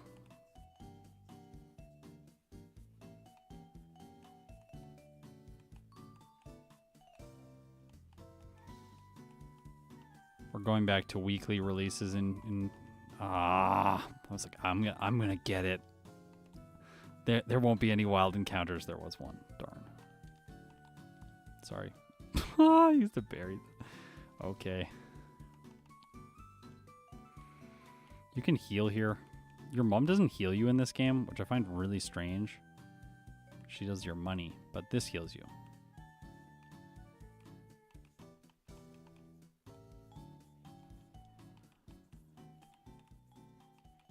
I haven't looked at any of the small ant mods, no. I know he's like a big creator, but I honestly haven't watched very much of him. Like I watch a lot of like Van Man, Madrybread, Gym Leader Matt, J Rose, but I don't watch a lot of like small ant. I should probably check him out. Like I'm not saying he's bad. Like, I don't, like, not watch him because I don't like him. Like, it's just, like, I've never really watched him. Huh. Best Smash Bros. Game? I don't know. That's a hard question.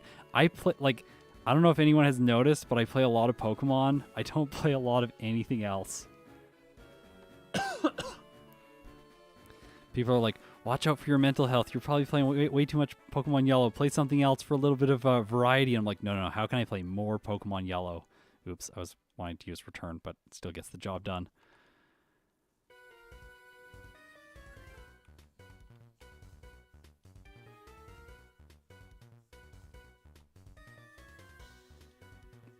Pokemon is Scott's Hub. Yeah.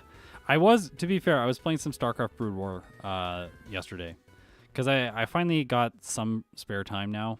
Like we're far enough ahead on all of the video production for this month that we're gonna finish early. So I get early vacation, and I also get to do some fun stuff. So I played some video games. I'm really bad at Brood War now.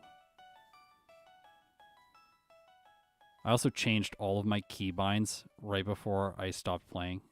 So like everything was like so messed up. I was just like, oh, I can't do this by muscle memory. This is hard. Then I used the core in, it was like a specific type of like hotkey setup in StarCraft 2. So, what emulator do I recommend? I think if you're gonna just play the challenges for fun, play with MGBA. It's really good, and it's a standalone emulator. I think it works really well. If like you really want to film and make videos, definitely do not use Visual Boy because it's absolutely terrible for filming. But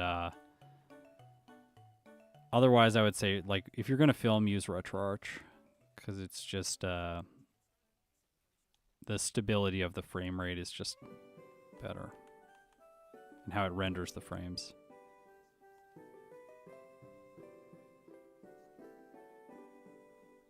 What was your favorite and least favorite solo challenge? You know, if I have time, which I might not have time because I might just want to go on vacation. But if I have time, I might make a top 5 challenges of the year and top 5 least favorite challenges of the year right before New Year's. So we might get that video.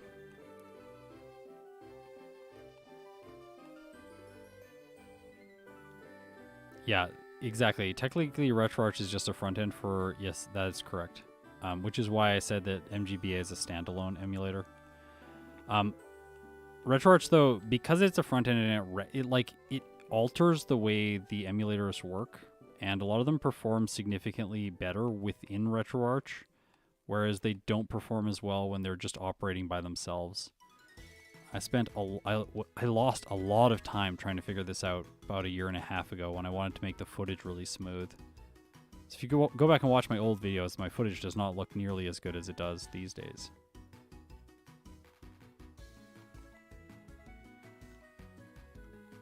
Good, it didn't Thunderwave.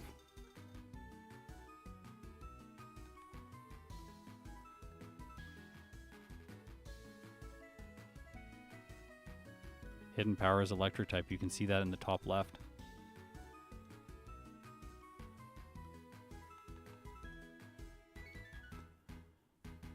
Okay.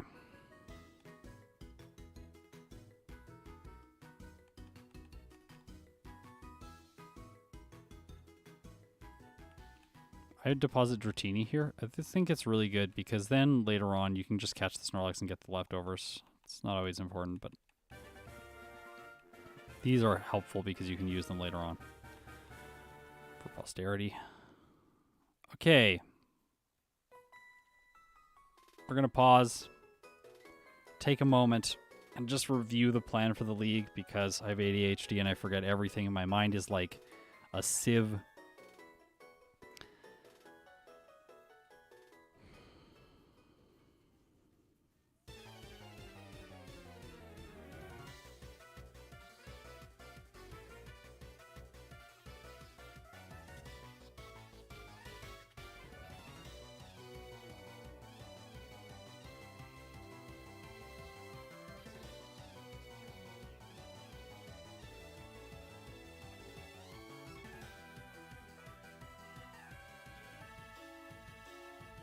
Okay.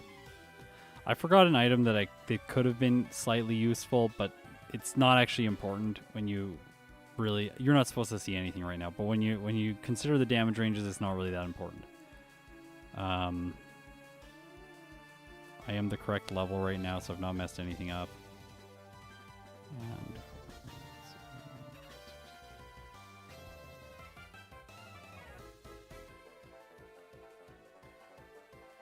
I am going to train a tiny bit more. I don't want to mess this up.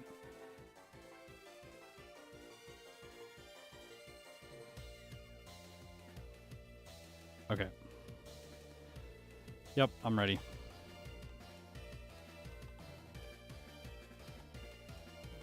I'm going to knock out a couple more Pokemon here.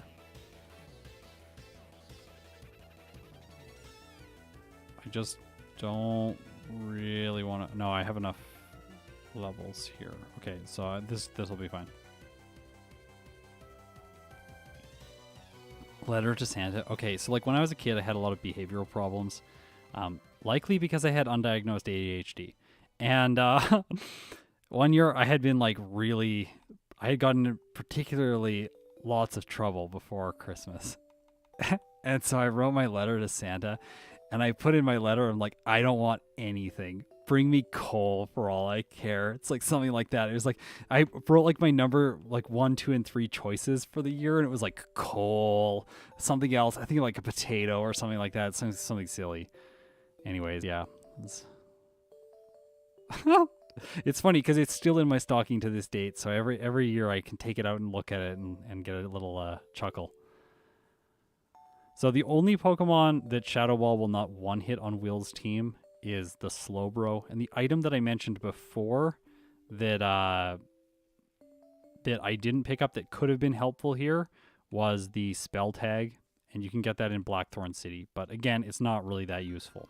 So now that's the only fight that Shadow Ball is useful for, because next I can just teach Fly, and I'm going to teach it in the place of Shadow Ball. And then I can go Sharp Beak for this fight, but it isn't actually required for damage, so I'm actually going to go Pink Bow. Yeah, let's go Pink Bow. Where is the Sharp Beak? Actually, I'm going to go Sharp Beak. I decided last minute that I want the Sharp Beak, just in case I didn't calculate something correctly. Let's go.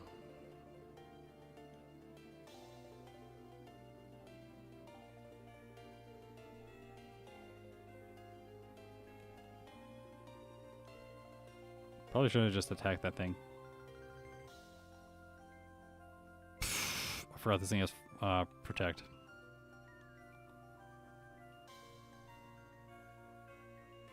No, bad. You'd never want to have less speed than the Fortress because it can mess you up with Return if it moves, with Explosion if it moves first. So of the league, this is one of the least consistent fights for Murkrow. It does not have good damage ranges against most of his Pokemon, like it does in this case, but like, oh yeah, Gust hits you when you're in the air. Interesting.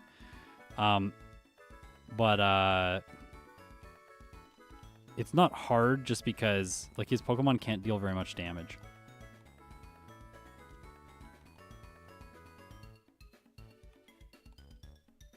Okay, so the only problem in this fight specifically is the Onix.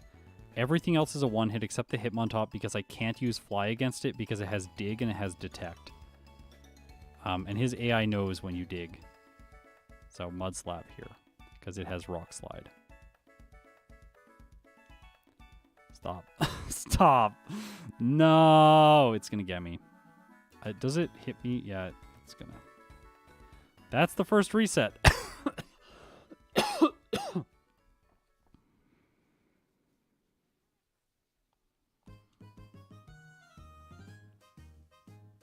Okay, so here we go again.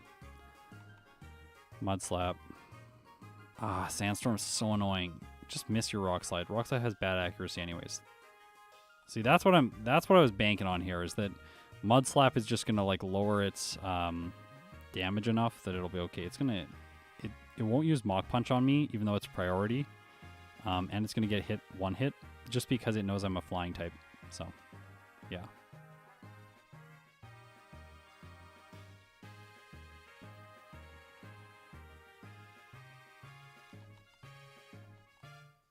I predicted, I think on my Twitch stream I said that of all the trainers, if there's going to be one that I reset to, it will be either Koga or Bruno. Or Karen, because Karen is just always bad, but like, yeah. I want the pink bow for this fight.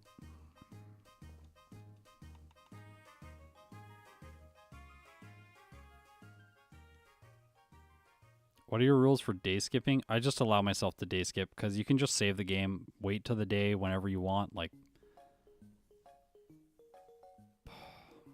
that sand attack. Just one sand attack can be bad. I probably should have hidden power electric there, but doesn't matter. That is a guaranteed one hit on that, by the way. So, see, like, I can lose here because I got sand attacked. That's really the only way that I can lose, which is like so silly. Because like I could miss, yeah, like I could miss on that, get paralyzed, it could Destiny Bond. Wait, I don't think Destiny Bond hits me because I'm a dark type, but like it could curse me, I guess, and drain all my health, and I could just miss because I'm using fly to knock it out. So that was another potential spot for resets, but got through it without problems. Okay, so for Lance, we want to be level 62, or 63, sorry, so we're going to use 2 rare candies to go up to 63. Then we are going to teach Icy Wind in the place of Return. We are going to give the Never Melt Ice to Murkrow. And now we should win this fight.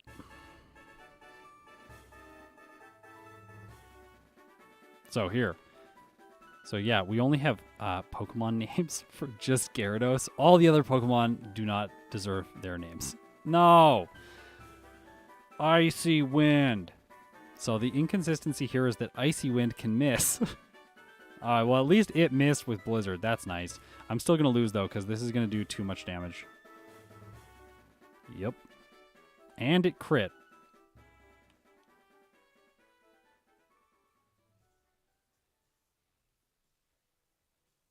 Yeah, Blaine is really good in yellow. I wouldn't say stronger than Lance just because Lance has a Gyarados, and that thing is brutal for a lot of Pokemon in that game. But like, have you seen Arcanine versus Ninetales? So Hidden Power is the best move against the Aerodactyl. It has a chance to one-hit, but it's not guaranteed, like I showed in the rooting software earlier. Obviously, Hidden Power against this Charizard, it's going to be a 2-hit. So I calculated this so that my damage, so that I could survive a Flamethrower and a non-critical hit from the Rock Slide on the Aerodactyl, and so that I would one-hit all of the Dragonites with Icy Wind. The only way I can lose that is Icy Wind fails, the Dragonite paralyzes me and then hits with a move, does more damage to me before I get to the Aerodactyl and the Charizard. Or the Aerodactyl or the Charizard get a critical hit. Both of which happened in the previous fight. So one really unlucky fight, and then one lucky fight. So I don't consider that a reset because the Pokemon is not failing for me to just get back into the game as fast as possible. But yeah. So now we have to go to the department store and pick up another TM for return, because you can get these infinitely on Sundays. So if you just go back on the next Sunday, then you get it. So yeah, time-based items. There you go. I can take an iron. Let's just buy an iron. Why not, right? Then all of my, well, Kenya, buff Kenya. Slowly, slowly. It was the other bird sprite. That's my only defense.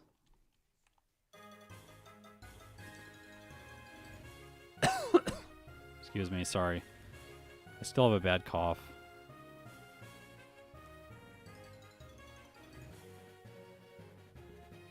I just wanted Fly for Bruno to make all of his Pokemon more consistent. And then I just had to do that with Return because Return's the only move that you can relearn in that way in this generation.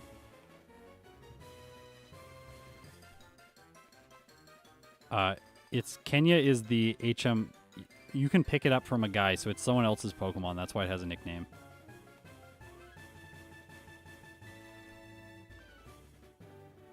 Okay.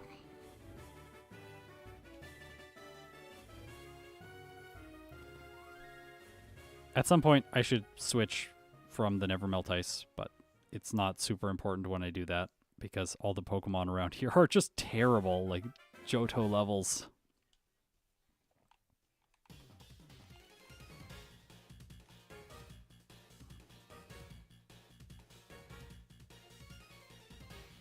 No.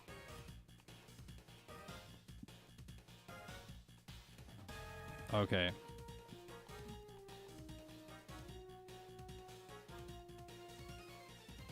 No, don't talk to me about Starmie having Psybeam in yellow version. I don't want to think about that. I don't think any poison type would ever beat the game. It's like... So I'm not going to get Curse. Check that out. I don't need it. For once we were playing a Generation 2 playthrough where I don't need Curse, but I did need that PP up. And yeah, let's get weird. Let's use that PP up on Mudslap.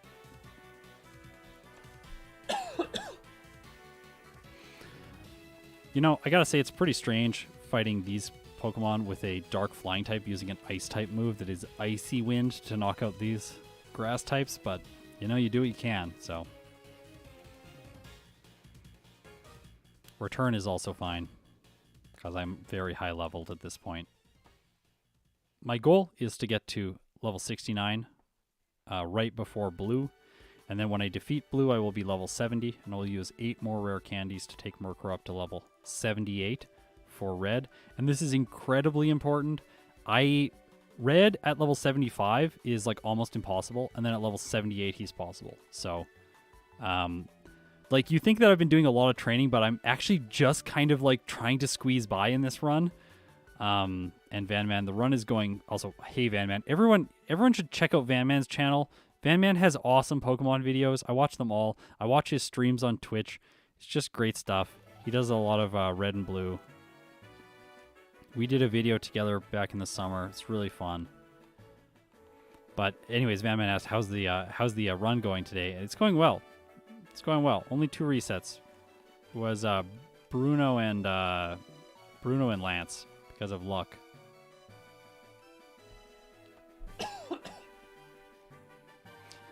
Okay. Here we go. Here we go. Okay, so Sabrina's easy. I expect all of these gyms to be easy. Maybe with the exception of Surge. Surge might be like a little bit problematic, but... Oh no. Don't get lost. No. When I don't take the path that I always take there, I sometimes mess it up on leaving the gym, and then things get a little bit awkward for a second. No! No, that was not intentional. This was not intentional at all.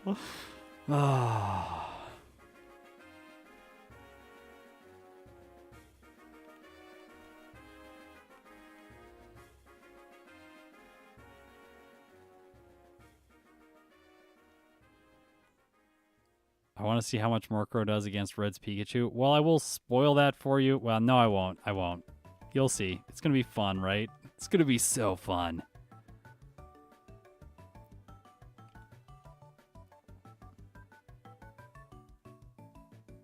Braviary only. That sounds fun. Gen 5 is still quite a long ways off. We gotta solve some technical problems even to get Gen 4 working. Oops. But we're gonna solve them. So like in Gen 3, all of the Pokemon data is encrypted. And so to read the data in real time, you have to have an algorithm that decrypts the data and sorts all of the RAM, because the RAM shuffles itself around. Like, the data is not always in the same location. That's called dynamic memory allocation, because they're trying to prevent people from using like a Game Shark or something like that to modify their save files. And then in Gen 4, they just stepped this up to the next level, and they applied the encryption to basically everything. whereas it's not applied to everything in Gen 3. Some stuff is just in static locations and other stuff is dynamically sorted. So the reason it took so long to get the overlays working for Gen 3 was because we were trying to, behind the scenes, solve this decryption problem and access the RAM. So we have to do that again for Gen 4. It's going to be significantly easier this time because we don't have to solve the fundamental technology problem of like, how do we even do this? Now we just need to like re-implement and scale up the solution that we had used previously for Gen 3. This is technically a second attempt because I did a Murkrow video like a year and a bit ago, so this is just like a re-ranking. I optimized this playthrough on my Twitch earlier today. We'll do Misty next. Feeling a little bit risky. Murkrow has not had very many problems here.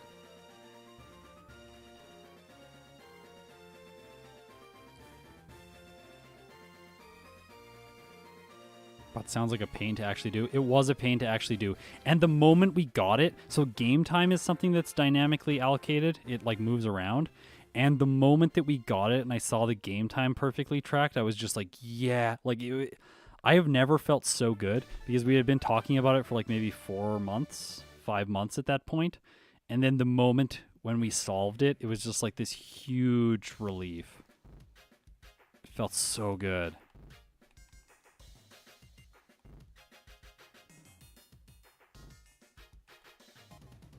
No trainers on Nugget Bridge looks weird. Yeah, I know.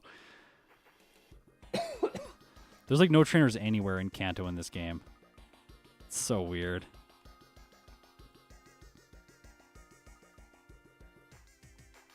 Oops. I wanted to Icy Wind that, but that's okay.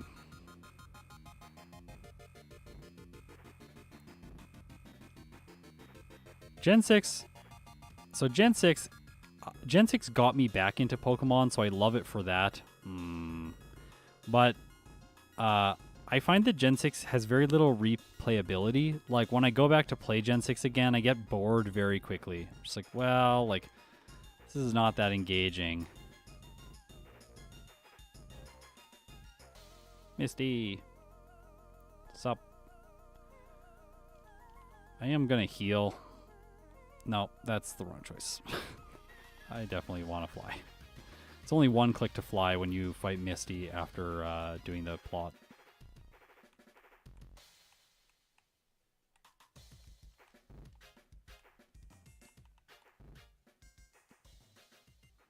Cultural Headcanon says that Red cleared out Victory Road before the events of... Yeah. Should probably use Hidden Power, right? Definitely against this thing. This thing has ice moves. No. Okay, well. See, there's a case where it saw that its ice moves did not have a one-hit on me, so it just went for Rain Dance because it's like, I should set up because I can't one-hit him. That's very important. Hold on to that. I'm using a controller while I'm playing. I'm using a Microsoft Elite controller with the software rewast to rebind all of my... to rebind the controller.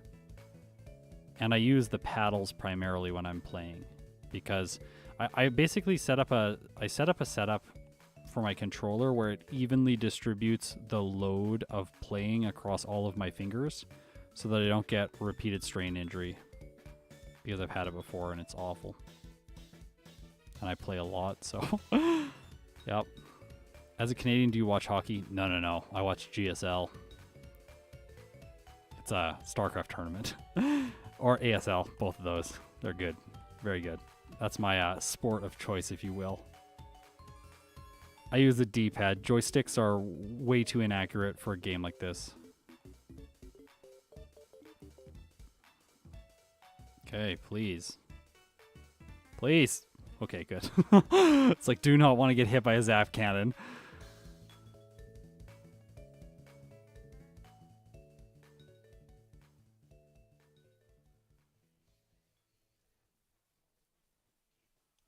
Okay, I did it. I beat Surge. My hands get much more tired with the keyboard. I get RSI like after doing one playthrough with the keyboard. I had to switch to the controller because the keyboard was messing my hands up so much.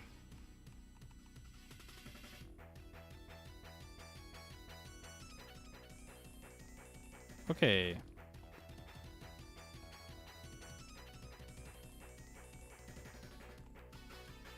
Well, I don't have any problems now that I'm using the controller, so... This guy always catches me. We're on our way to beat Red. That's right. We're actually doing... The time right now is decent. Murkrow's doing well. It's doing well.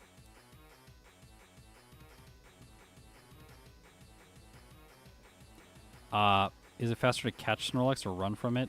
It's faster to run from it, but I catch it so that I have access to leftovers just in case, and that's why I deposited the Dratini back at the league, so that when I catch it with the Master Ball, I have it in my party and I can just grab the leftovers if I want them at any point.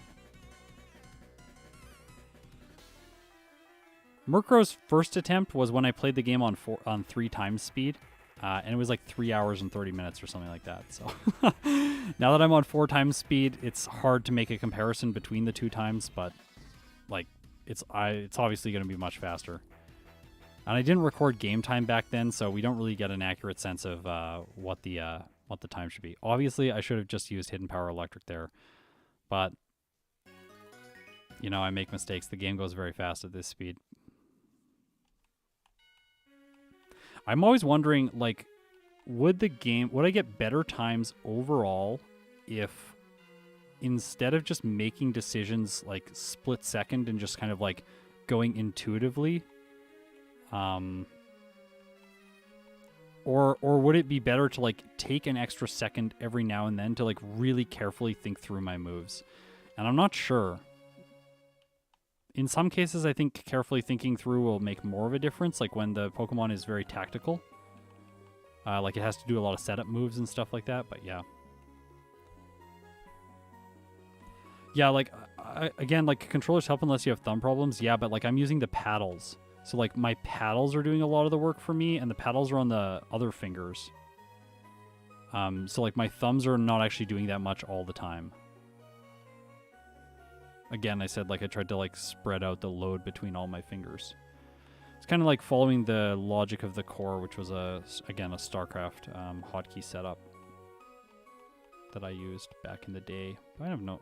I'm like, I definitely have healing items. I bought a lot of full restores. Okay.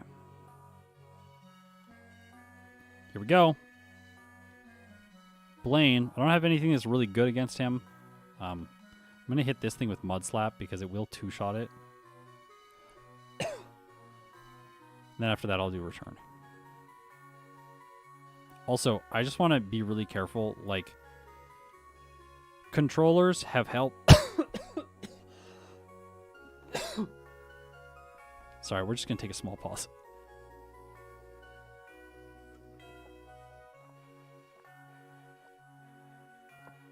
Oh, sorry about that.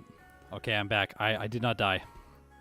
What I wanted to just say is, like, I don't want to, like, make a statement like it's medical advice, like, hey, controllers will really help your RSI. Like, no, it might not help your RSI at all. It might make it worse. You got to do what works for you, and I have found that this is what works for me. I would, however, encourage you, if you are having RSI problems, to switch whatever your current setup is. So, if you're playing on a controller, switch to a keyboard. If you're playing on a keyboard, switch to a controller. Like, trying something else out gives you the option that maybe you'll find the solution, whereas just doing things the same way, it's just going to get worse. But again, it's not medical advice, and if you do have RSI, don't think that a controller is just going to fix it. It did for me, but might not for you. So I went into that Pokemon Center so that I can do this. Yeah, and I use auto fire, so like auto fire is like really helpful.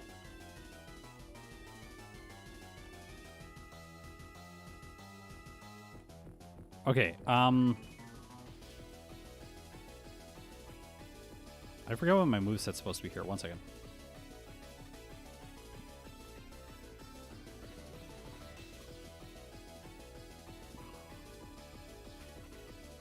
Oh yeah, right. I forgot to get that. I'll go back and get it. I do need it.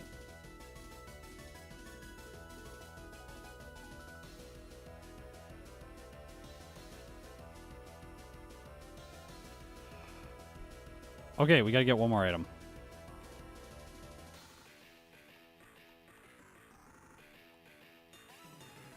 Blue with the Lego room? Yeah, I know. He's trying to channel his wand.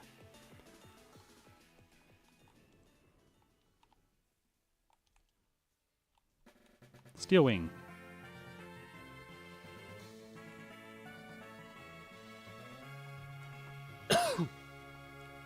I might try the fight without Steel Wing because I can't beat the Rhydon with Icy Wind. I didn't actually know that I would have it this long. I'll go Pinkfo. I'll save again after that. We'll try it like this. If it doesn't work, we'll Steel Wing. Okay.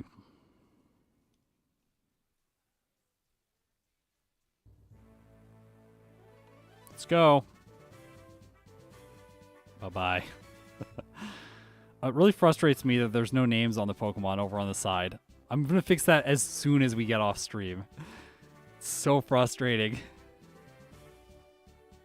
I don't know what would have changed that.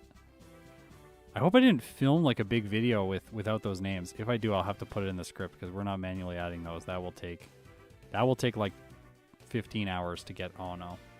I'm going to lose. He's going to full restore. Yep. Okay. Third reset. I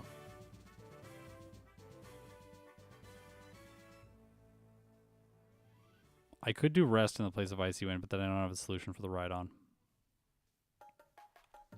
Again. Do I like Murkrow? Yeah, I like Murkrow. I think it's cool. I think it's got a good back sprite, which makes me happy. Yeah, I crit the Rhydon. That's great. Perfect. Perfect. I do not like Honchkrow. I do not like it. It's like one of those Pokemon that I'm just like, it kind of is goofy. Like, I don't like that it's goofy. I wish it was cool, not goofy.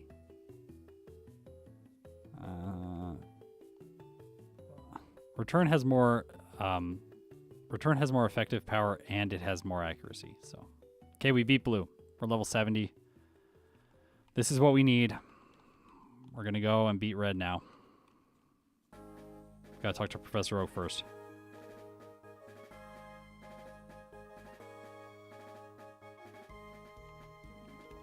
I think some goofy Pokemon are great, but Honchkrow is not one of them for me. I'm sure my mind will change on it when I do a Honchkrow playthrough of Gen 2, or Gen 4, sorry, because most Pokemon, whenever I do a playthrough with them, I'm like, I actually really like this Pokemon now. It's cool. It's like, I usually fall in love with every Pokemon I play except Seal. We'll do the heal now, yeah.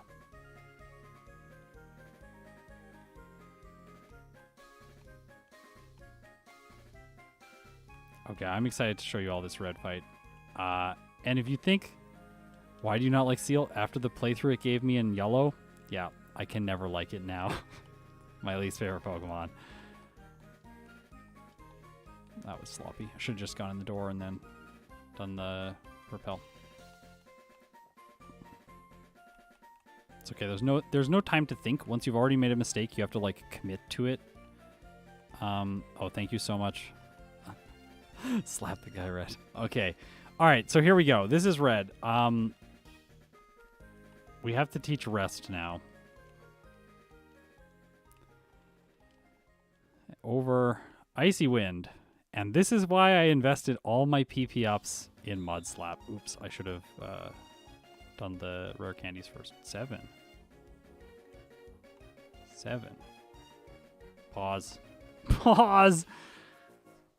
Where's the rare candy? I forgot. I got Violet City. I got Lighthouse. Got Whirl Islands. Did I get Mount Mortar? I think I got Mount Mortar. Oh, I didn't get the one by Kanto.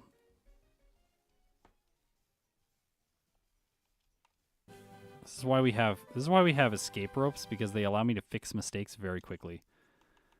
Whereas without the escape ropes, you can't fix mistakes particularly quickly. I don't think I got this one.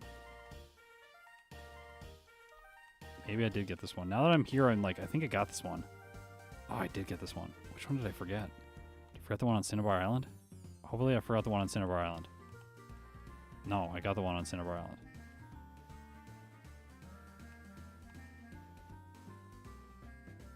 Pause again. Where? Where is it? Violet City I got. Lighthouse I got.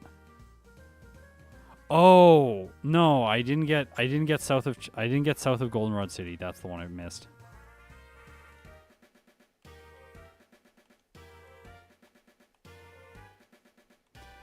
I used 2, but there should be 10 total. Oh wait, sorry. See, this is all planned so that if I make a mistake, that I can actually correct it very quickly. I have like correcting mechanisms. Yeah, this is the one I forgot. See? Ta-da. Good. Oops. There we go.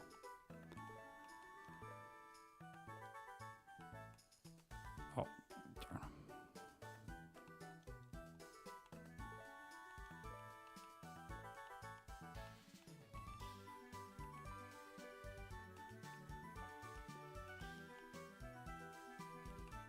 Okay.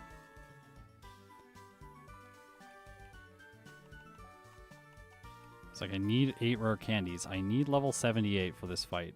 I cannot do it if I'm not level 78. Oh dear. Well, we'll try.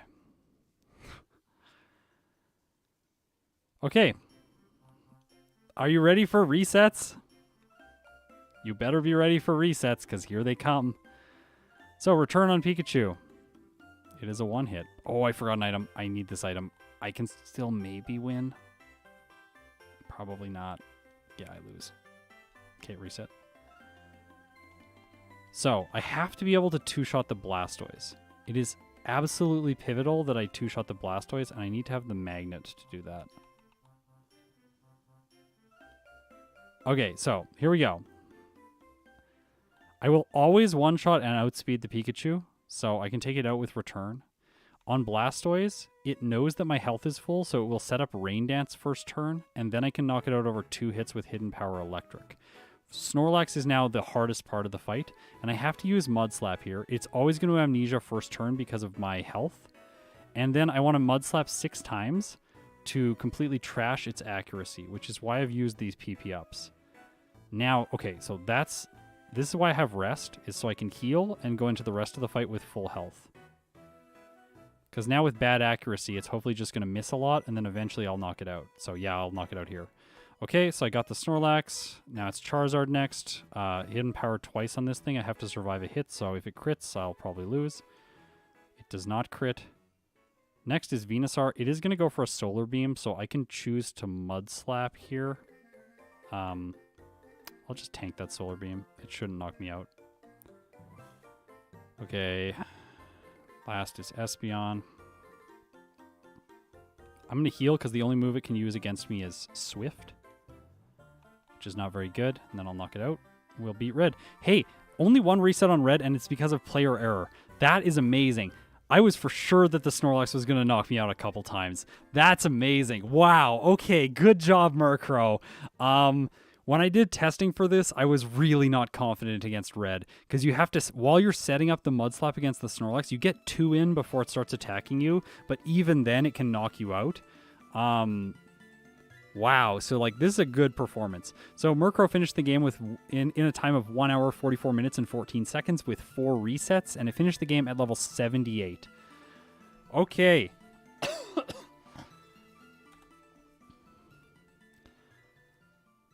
So now, let's just quickly reflect on the spreadsheet. So I'll just open up what my auto splitter collected from that run. We can see the game time then. So the game time was 6 hours, 37 minutes, and 57 seconds, which I never report in my videos because seconds doesn't show up in the game. But yeah, okay. Let's open up the tier list spreadsheet and see where that earns Murkrow a spot. Actually, it gets a spot between Mantine and Skarmory. So this is where Murkrow goes. What was its time again? 1 hour, 44 minutes, and 14 seconds with 4 resets. Finished the game. What was it, level 81? I can't see. My thing is blocking it. 78, sorry, yeah, 78, of course. 78, and this game time, 6 hours, 37 minutes. Whoa! So for game time, it actually ties Mantine. This is my second attempt. It was played today, which is the 13th. And the play order is going to be 20. It's a medium slow. Hidden power type is electric.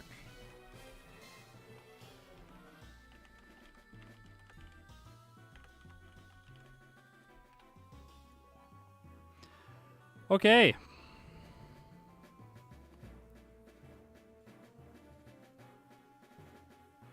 Why does play order have two 13s? Because they were played in the same video.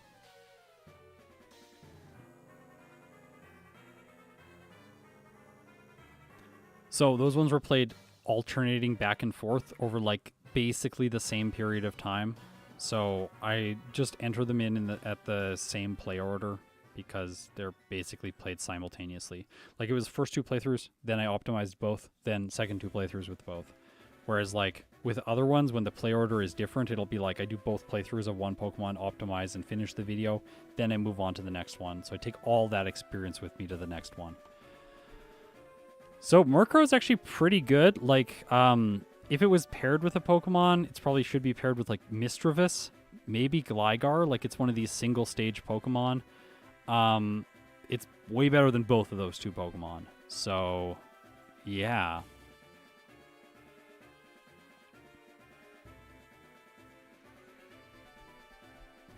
I hope everyone has enjoyed this exploration of Murkrow. If you have, like the stream. I'm going to leave this one up, of course, so anyone can watch it at any point. Thank you so much for watching. Thank you so much for supporting me. I really appreciate it. Just so everyone knows, in the new year, there will be... there's going to be a lot of new things eventually as I develop them.